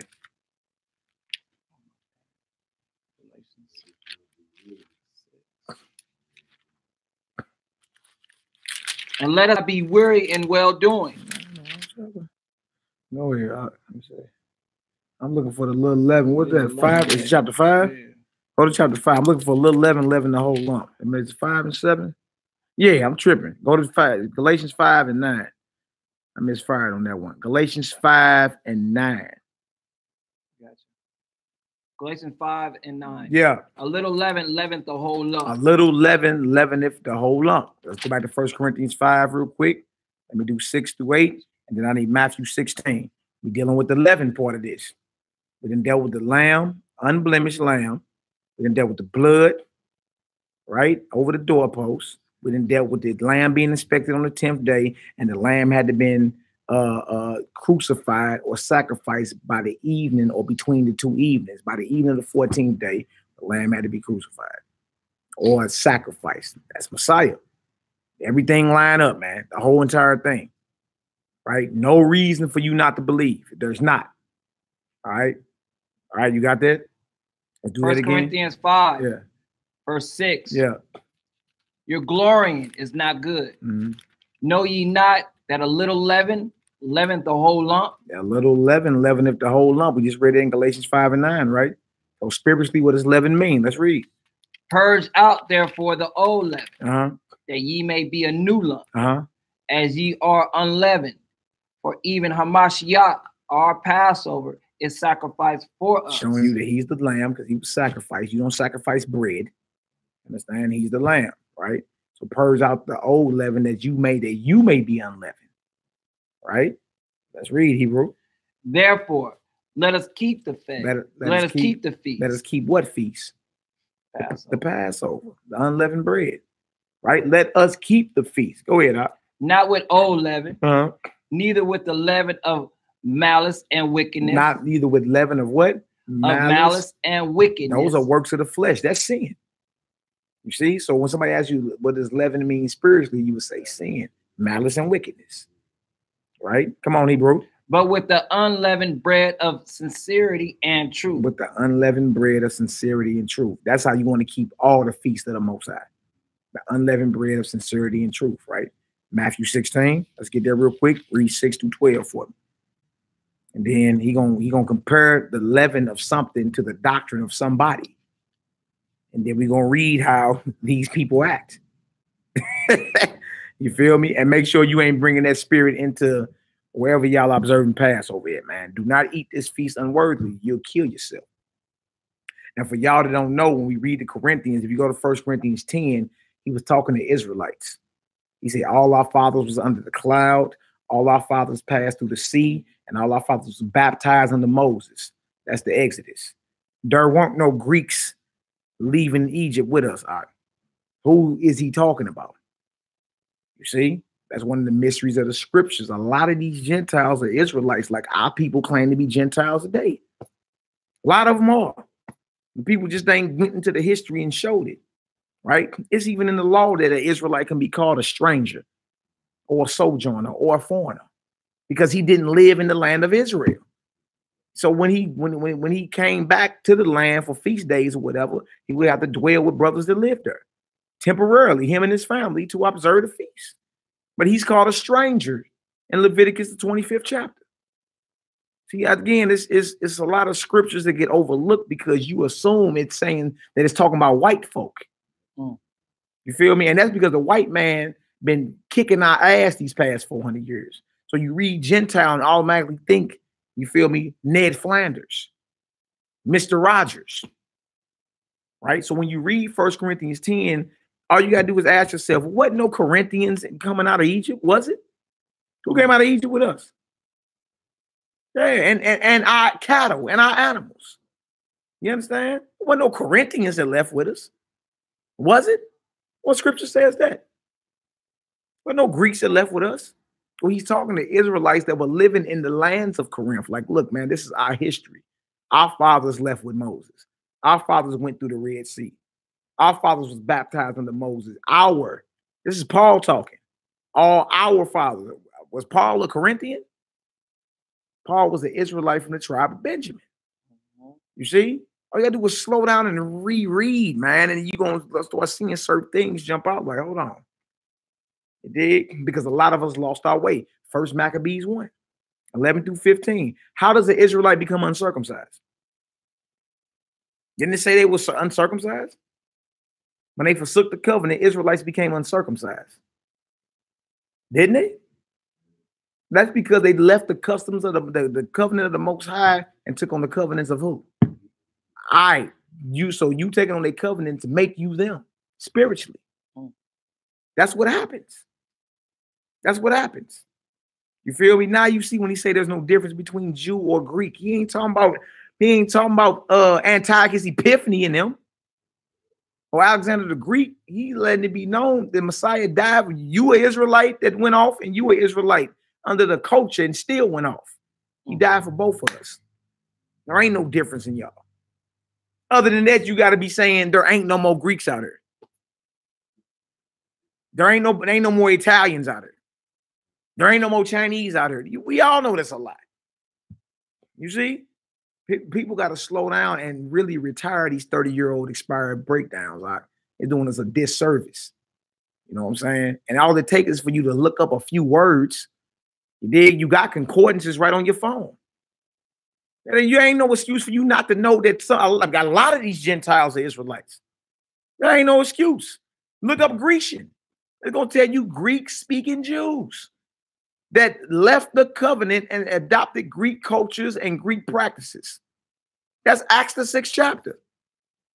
Look up Hellenists in the Bible dictionary. It's going to say Greek-speaking Jews that adopted a Greek culture.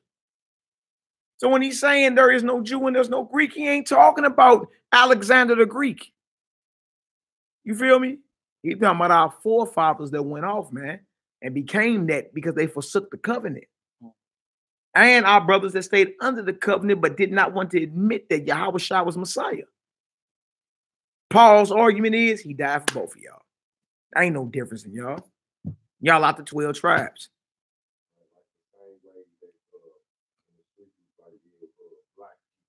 Mm-hmm.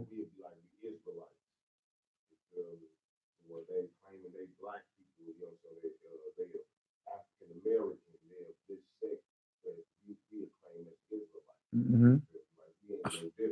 Right. Yeah.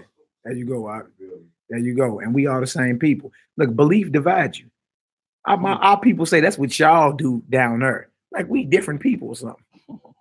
Hey, me and my mom and daddy the same. I come from y'all. What do you mean that's what y'all do down there? Like we are a whole different race of people or something. Belief divides you like it did back then, man. It's the same thing.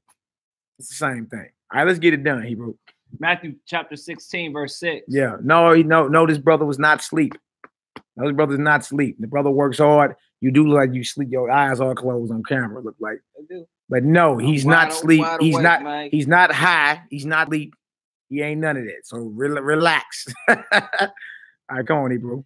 Then Yahushua said unto them, take heed and beware of the leaven of the Pharisees and of the Sadducees. And they reasoned among themselves, saying, it is because we have taken no bread. So when he say leaven, they instantly think of bread, right? But he talking about the leaven of a certain people, Pharisees and Sadducees. Go ahead. Which when Yahushua perceived, he said unto them, O ye of little faith, why reason ye among yourselves? Because ye have brought no bread, but ye not yet understand, neither remember the 5 loaves of the 5,000, and how many baskets ye took up, neither the 7 loaves of the 4,000, and how many baskets ye took up. Yeah, so he's like, if I wanted to get y'all some bread, I just do another miracle. Right. Right. He say leaven, and you thinking bread.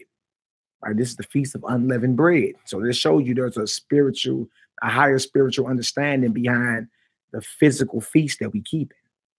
Right. He's calling us to a higher understanding. Elevate up, man. Come on now. How is it that ye do not understand that I spake it not to you concerning bread, that ye should beware of the leaven of the Pharisees and of the Sadducees? Come on. Then understood they how that he bade them not beware of the leaven of bread, but of the doctrine of the Pharisees and of the Sadducees. So what's the doctrine of the Pharisees and the Sadducees? What's their doctrine? What's their doctrine? Because he say, watch out, and unless your righteousness exceed theirs, you won't get into the kingdom, right? Let's give an example. Luke 18, 10 through 14. Let's make sure you ain't got no leavened doctrine. Because certain men running around here calling certain things a Pharisee doctrine, and they're judging themselves. And don't even know it. And don't even know it. It's very dangerous. A lot of these men running around here calling certain things Phariseeism, you dig, and don't even know their very behavior condemning themselves. That's what we finna read. Right, that's what we about to read. And we about to read. I heard it off somebody's mouth not that long ago. A perceived wise man. Like the Most High ain't like you niggas. Wow. Well, Messiah just told us beware of the leaven of the Pharisees. Or their doctrine, right? That because somebody disagree with you don't make them a Pharisee. Let's let the Bible tell us what a Pharisee is. Luke 18, 10 through 14. 2 men went up into the temple to pray. The one a Pharisee and the other a publican. The Pharisee stood and prayed thus with himself. Yahweh, I thank thee that I am not as other men are. I'm not as who? As other men are. That's crazy, man, because you start thinking you better than your people in the world. You understand? You think you better than your people in the world, man. You ain't no better. You ain't no better. I don't be out amongst my people acting like I'm better than them because I know what day the Sabbath day is and I'm in the truth, man. Ain't the Miko inherit the earth? Yeah, no he doubt. tell us to be humble. That's right. I don't act like I'm above my people. Or like, nah, bro, look, on the real, it's a worse judgment for me. I don't act like I'm above nobody or I rejoice in people's death. You see what I'm saying? That's what a Pharisee would do. He rejoice in somebody's death. Messiah didn't rejoice when people died. He said, look, you think that they sinners above the rest of y'all? I'll tell you, nay, but unless you what? Repent, you won't die too. Right? This is the mindset of a Pharisee right here. I thank you, Most High ain't like the rest of y'all. The rest of them. Go ahead, Doc. That I am not as other men are. Yeah. Extortioners, unjust, adulterers, or even as this publican. I fast twice in the week. He had to point at him, or even like this publican, this nigga right here. Go ahead. I give tithes of all that I possess. Mm-hmm. And the publican, standing afar off, would not lift up so much as his eyes unto heaven, Mm-hmm. but smote upon his breast, saying, Yahweh, be merciful to me, a sinner. Be merciful unto me, a sinner. See, two different mindsets. The Pharisee puffed up. He bragging about his outward works, or what he do. The publican, like, he wouldn't even lift his head up, man. Right? And that's what I'm saying. That's how we need to be keeping our head down. You feel me? Humble. Like, I don't want no smoke. I'm cool. I'm good. I'm good. Hey, man, most I bless you, brother. Whatever. You gonna be in the spirit of this publican right here. Right? Not bragging to the Most High about what you think you doing right. All right, go ahead. Luke 18, verse 14. I tell you, this man went down to his house justified rather than the other. Gee, come on. For everyone that exalted himself shall be abased. Keep puffing yourself up like that. Keep bragging and joining the death of your fellow Hebrew. Keep playing. Keep playing. We don't rejoice in the death of nobody. That's dangerous, huh? You feel me? Knowing 250,000 people die every day and I'm rejoicing? What do you mean? Not me. No, I consider when people die. Like, that could have been my number. That could have been my number. Right? Everybody that lifts himself up, you coming down. You got to come down. You feel me? Come on, And he that humbled himself shall be exalted. If you humble yourself and stay low, the Most High gonna raise you up. And it's gonna be evident when he raise you up. Blessings start flowing. You know, people gonna talk against it, but hey, all right. Give me another one real quick. Mark 2, 15 and 17. 11 is sin. 11 is malice and wickedness. 11 is pride. This is the feast of unleavened bread. Right? Where you're supposed to be sincere and humble and thankful. That's how this thing supposed to go, man. Later for all that extra. And you're not supposed to be, you're not supposed to be hating your people. Like when the scripture going to Messiah say he bringing division, that's what happened when we first come into the truth with our physical families. That's what he was talking about. He ain't talking about brothers that's striving to do what he say. Where you read that at? He talking when you first come into the truth, ain't it a problem within your own physical house? That's where the division come from. But once you around those that believe in the teachings of the Messiah and believe in the commandments of the Most High, he ain't talking about division amongst us. Even if we disagree on a few things, that's not supposed to be division amongst us. Even if we disagree, we not hateful. You know what I'm saying? Brother, I still got your sincere. I still got your sincere interest in mind, brother. You understand? I would hate to see something happen to you. Anybody up in here, anybody on the live chat, straight up, we all people. Ain't gonna be rejoicing just because something bad happened to you. There was some brothers I was arguing with, but we didn't see the scriptures on the same through the same lens one time, right? And they ended up getting locked up, had to go through the court. Because they were street teaching, doing their thing. And I got word about it. And I said live while I was on the radio, man, let them brothers know we praying for them. You dig?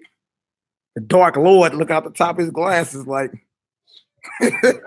like, nigga, look out the top of his glasses like, nigga, what you say? Nigga. Bro, our people just got delivered into the hands of the enemy. I'm praying for them brothers.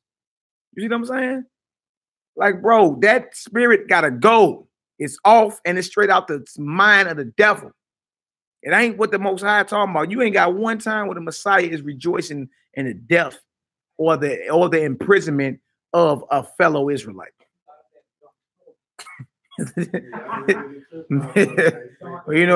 Well, we fire shots every once in a while. You know, it is what it is. I'm just saying. You feel me? Like, come on, how long we gonna let that ride? How long y'all gonna listen to that? You feel me? How long you gonna be seal clapping? Ooh, ooh, ooh. And so, Corey, I'm talking about the brothers you called me about the other day. Remember you called me last night about some brothers? And I was like, yeah, me and them brothers had, them brothers got locked up. Yeah, and had to go through the courts and all that. Bro, when I got word, I said, I'm praying for them brothers. Because they just got delivered into the hands of the enemy. Regardless of if we see certain scriptures different, them are still brothers. Like, what are you talking about?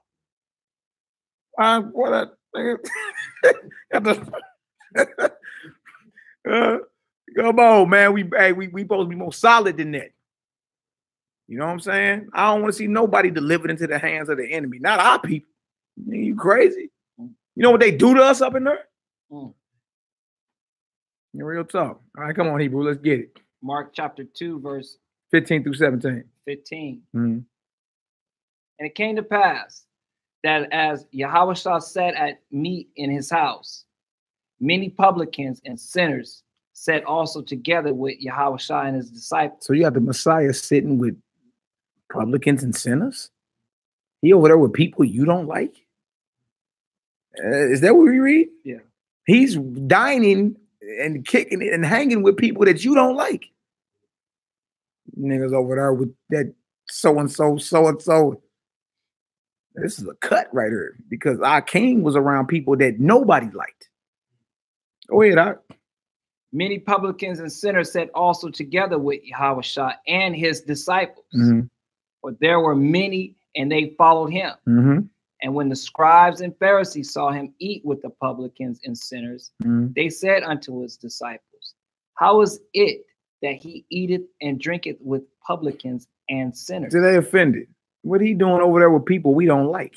With non-set apart people.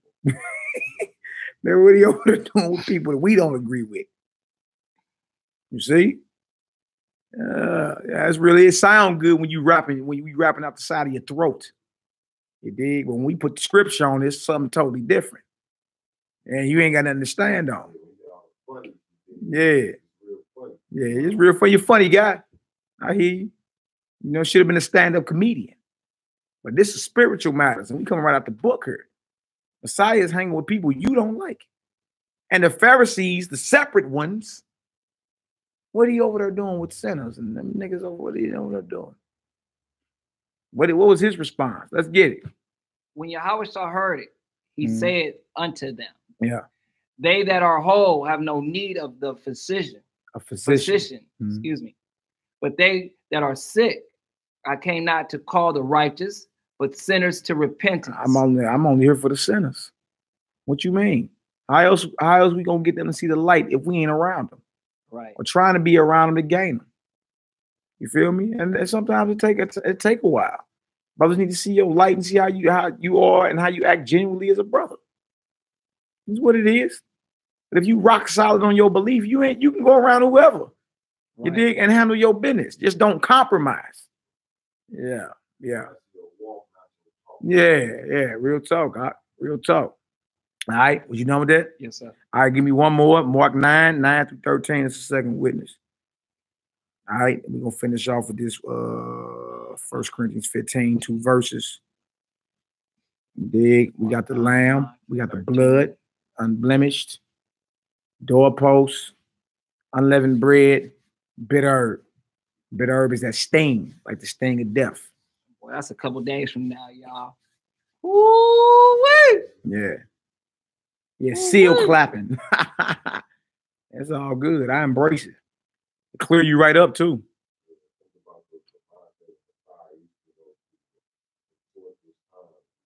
That's right.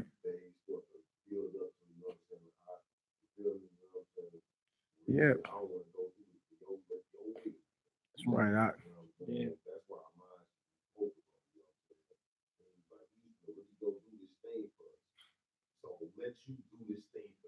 Yeah. Real talk, man. Be focused. Like, well, man, again, how we been living all them years ago, we be days out from his execution, man. Days out. Days out from his execution. Them brothers wasn't laughing and kicking it. They like, boy, this is just, it just got real in Jerusalem. Like, our Lord just got murdered. And we being hunted. Yeah.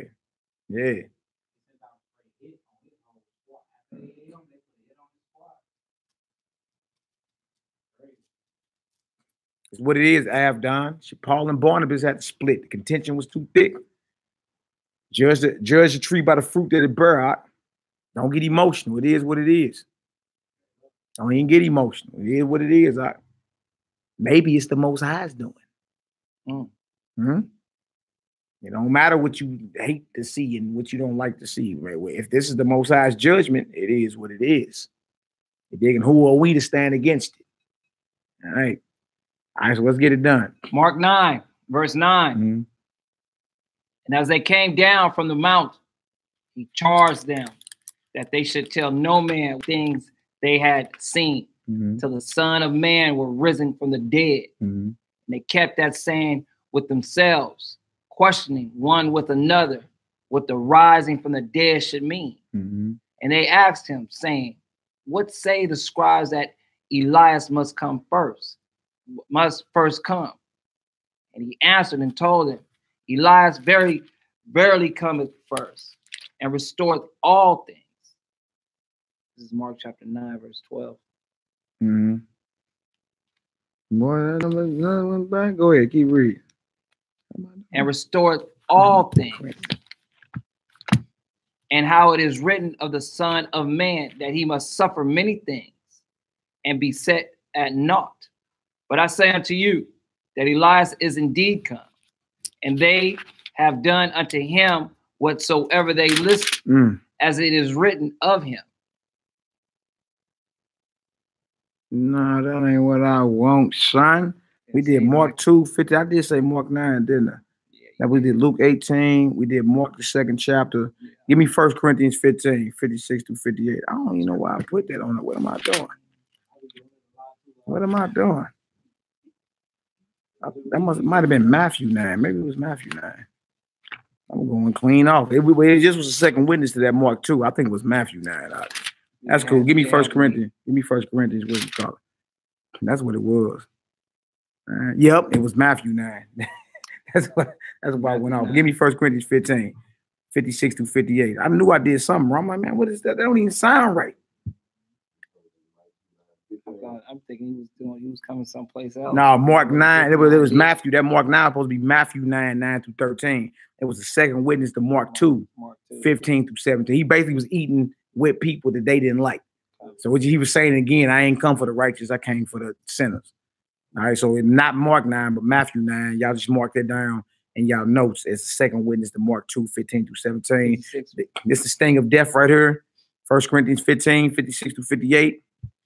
For the bitter herb. Yeah, for the bitter herb. That sting.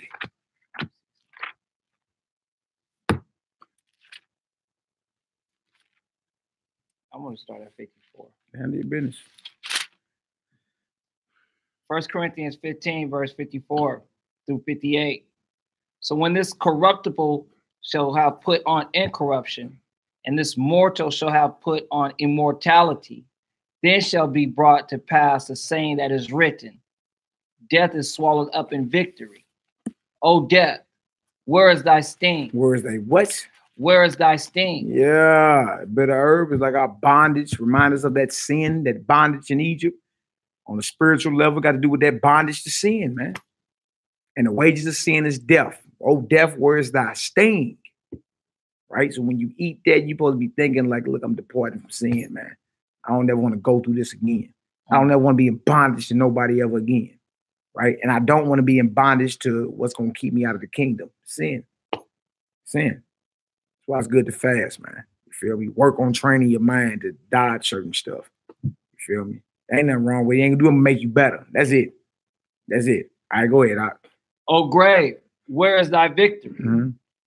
The sting of death is sin. The sting of death is sin. Right? Go ahead. And the strength of sin is the law. The strength of sin is what? Is the law. You want to stand strong against sin, you must know the law and do it. Go ahead, But thanks be to Yahweh, which giveth us the victory through our master Yahweh Shah HaMashiach. That's right. Therefore, my beloved brethren, be ye steadfast. That's right. Unmovable. Come on. Always abounding in the works of the master. That encourages us all, man. Stand on this word, man. Be unmovable and be always doing this. What else you got to do? That take precedence over this. There ain't nothing else. Yeah, ain't nothing else, man. You feel me? And especially with everybody getting took out, you want to be, if you spend your time doing this, You limit the time Satan got a chance to get at you. Because you spend your time doing this right here. Feel me? So occupy yourself. You dig? Occupy yourself, man. All right, go ahead. For as much as ye know that your labor is not in vain in the Lord. All right, last scripture, Isaiah 43, 1 through 7. Isaiah 43, 1 through 7, and it's letting us know. You dig? How could we ever forget Yod Why? How could we forget the sacrifice Messiah laid down for us? We read that in 1 Corinthians 11 earlier today. The bread, he was betrayed that same night, but he still broke bread and said, "This is my body being broken."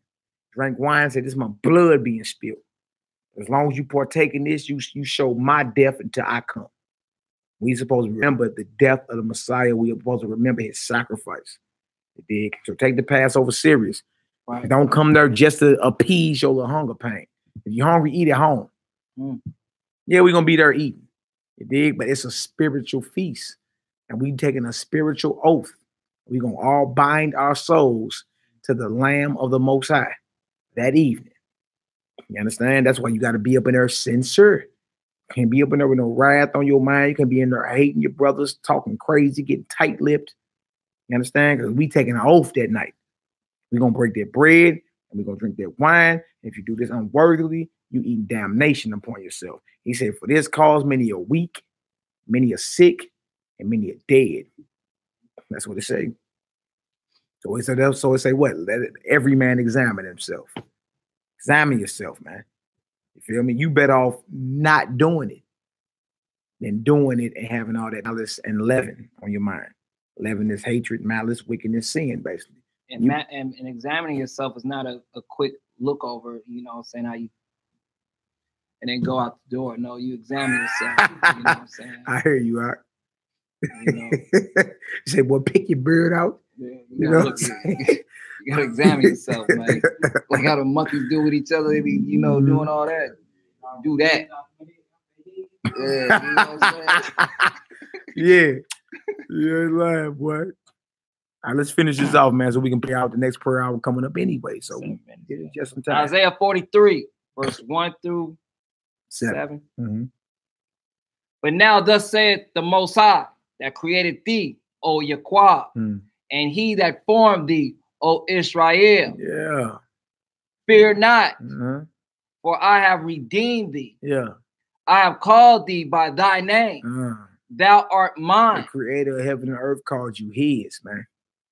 He claimed you. He claimed his woman. What you mean? You mine. Whoa! You dig? The creator of heaven and earth just claimed you. And told you don't be afraid of nothing.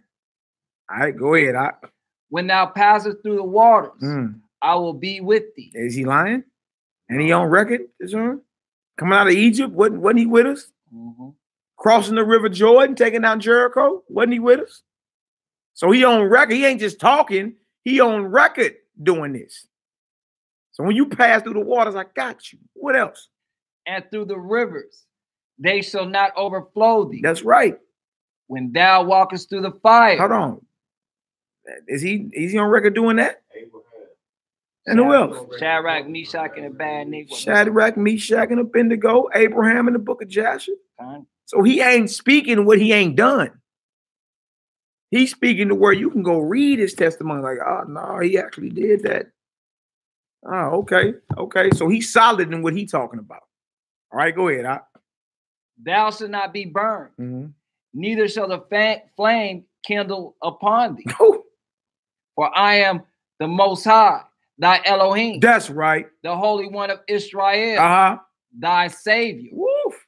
I gave Egypt for thy ransom. I dropped nations for you. How dare we ever go against him? Right.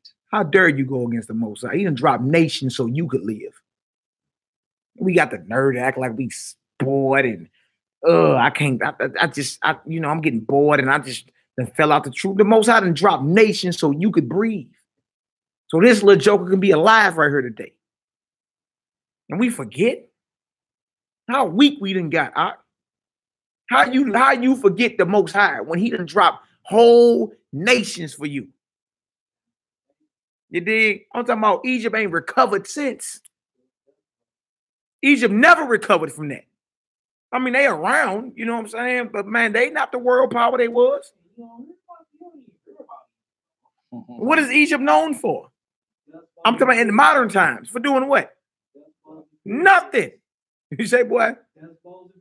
Dust bowls and pyramids. And that's ancient time. He said, boy, I drop nations for you.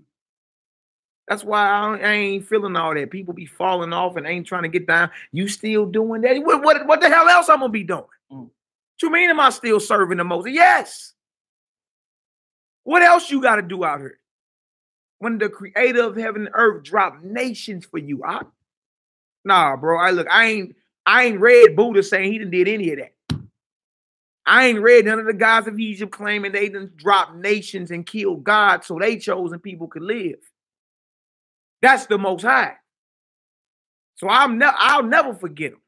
Yahweh willing. I'll never forget him. Because, bro, to drop nations so you could live, and then for us to be in a nation right now that's straight that want our blood.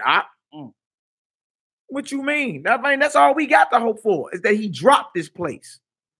And he will. Because he done been on record doing it before. Right. Plenty of times. You see? We got to stop being so damn weak and compromising, bro. The Most High done killed nations for us. They could drown the whole Egyptian army in the Red Sea. Chariot wheels still at the bottom of that deal. As a memorial. And we got the nerve not to serve him? Come on, man. That's weak. That's weak. All right, go ahead, Ak. What else to say? I gave Egypt for thy ransom, Ethiopia and Seba for thee, since thou was precious in my sight. Because you precious to me. Go ahead, Ak. Thou hast been honorable, and I have loved thee. Therefore will I give men for thee. Holy. He said, hey, look, I love you. I'm going to give men for you. I'll kill them heathens for you. Now that's a God I can serve there, boy. Right.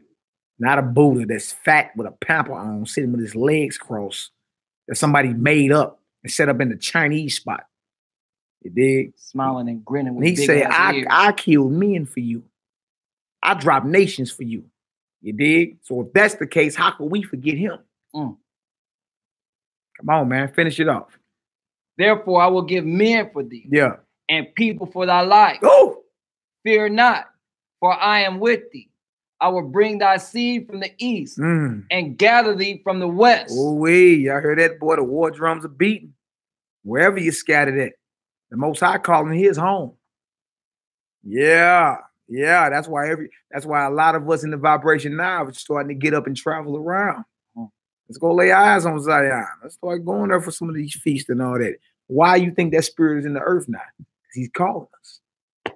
He's calling us home. You dig? Your mind and heart supposed to be toward home. You locked up. You behind enemy lines. You locked up. You haven't locked up before. You don't never stop trying to call home. Right. Get money on your books and, let me talk to my baby real quick and write me a letter. You know what I'm saying? Write me something. You ain't write me nothing. Yeah, what you doing? Yeah. We locked up. You never stop thinking about home. You heard behind enemy lines as a prisoner of war and you done forgot Jerusalem. You done forgot what the Most High done did for you. Let's finish it off. I will say to the north, give up. Yeah. And to the south, keep not back. Bring my bonds from afar. And my No, you can't say bonds. That's not Hebrew. Banim. Or Banyam, you going off. Just say read in English, brother. You go. I'm gonna keep trying. You understand? Bonds and bots. Okay, Hey, how you say it? I just was getting on the Hebrew class for that. By me. Okay, I was talking down the Hebrew class. You can't put English S's on Hebrew words and make them plural. I was asleep. Right? No such thing as ox and ikotes and mishpakas. No. It's Akyam. I learned that from your head. Or Akim. Akim or Akyam. Okay. Let me read it in the King's language then. Keep not back. Bring my sons from afar and my daughters from the ends of the earth. Even every one that is called by my name. That's right. For I have created him for my glory. I have formed him. Yea, I've made him. See that the Most High created us. He called us, created us, formed us, and made us. That's right. That's the fourfold process of all creation. Call it, create it, form it, make it. Let me roll on the board over there. I got out the Bible. Isaiah 43:7. That's the fourfold process of anything that you create. You call it from her, you write it down, you start forming your plan, you knock it all the way off the list till it's created. It's done. Most High called us, created us, formed us, made us, and he said he called us from every direction. You know what I'm saying? He called us from every direction. But I gave men for your life, and I dropped nations so you could live. We better not ever forget the Most High. That's right. All right, y'all, we about to pray out. All praises, glory now to the Most High. Every aspect of Passover we touched on and showed how it was a foreshadowing of the Son of the living God, man. All right? Humble your hearts and humble your minds. And make your call and your election sure. Right? None of us are trying to go them ways. You know what I'm saying? All of us are trying to be found doing the work of the Most High. So when it's time to go them ways, you may have a blessed memorial. All right? All right, so you know what we're going to do? We're going to do the Yahweh's prayer in Hebrew. Y'all repeat after me. If you don't know what I'm saying, just hold it in your spirit. And then we're going to do it in English. All right? Are we looking? Everybody good?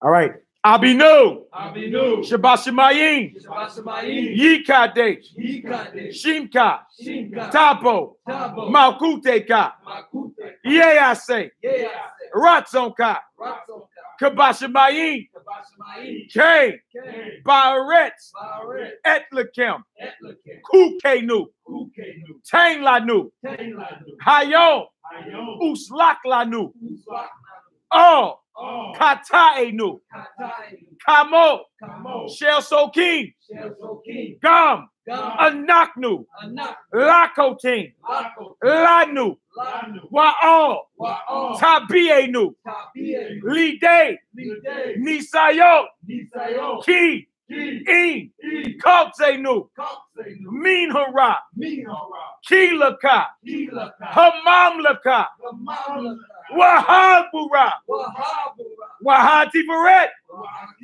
Laome, Olami, Amen, Hallelujah, Hallelujah, Hallelujah. Praise the mighty Yah. In English, our Father, in heaven, holy is your name.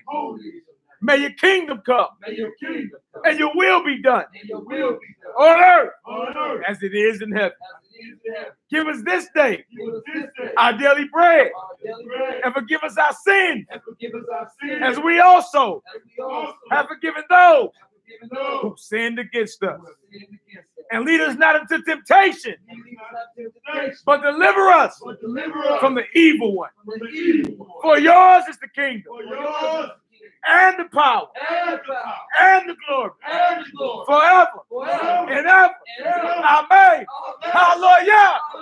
Hallelujah. Hallelujah. Praise the mighty Yah. That's right. Yahoo. He got his time. What up? All right, y'all. So our praises, our glory, our honor.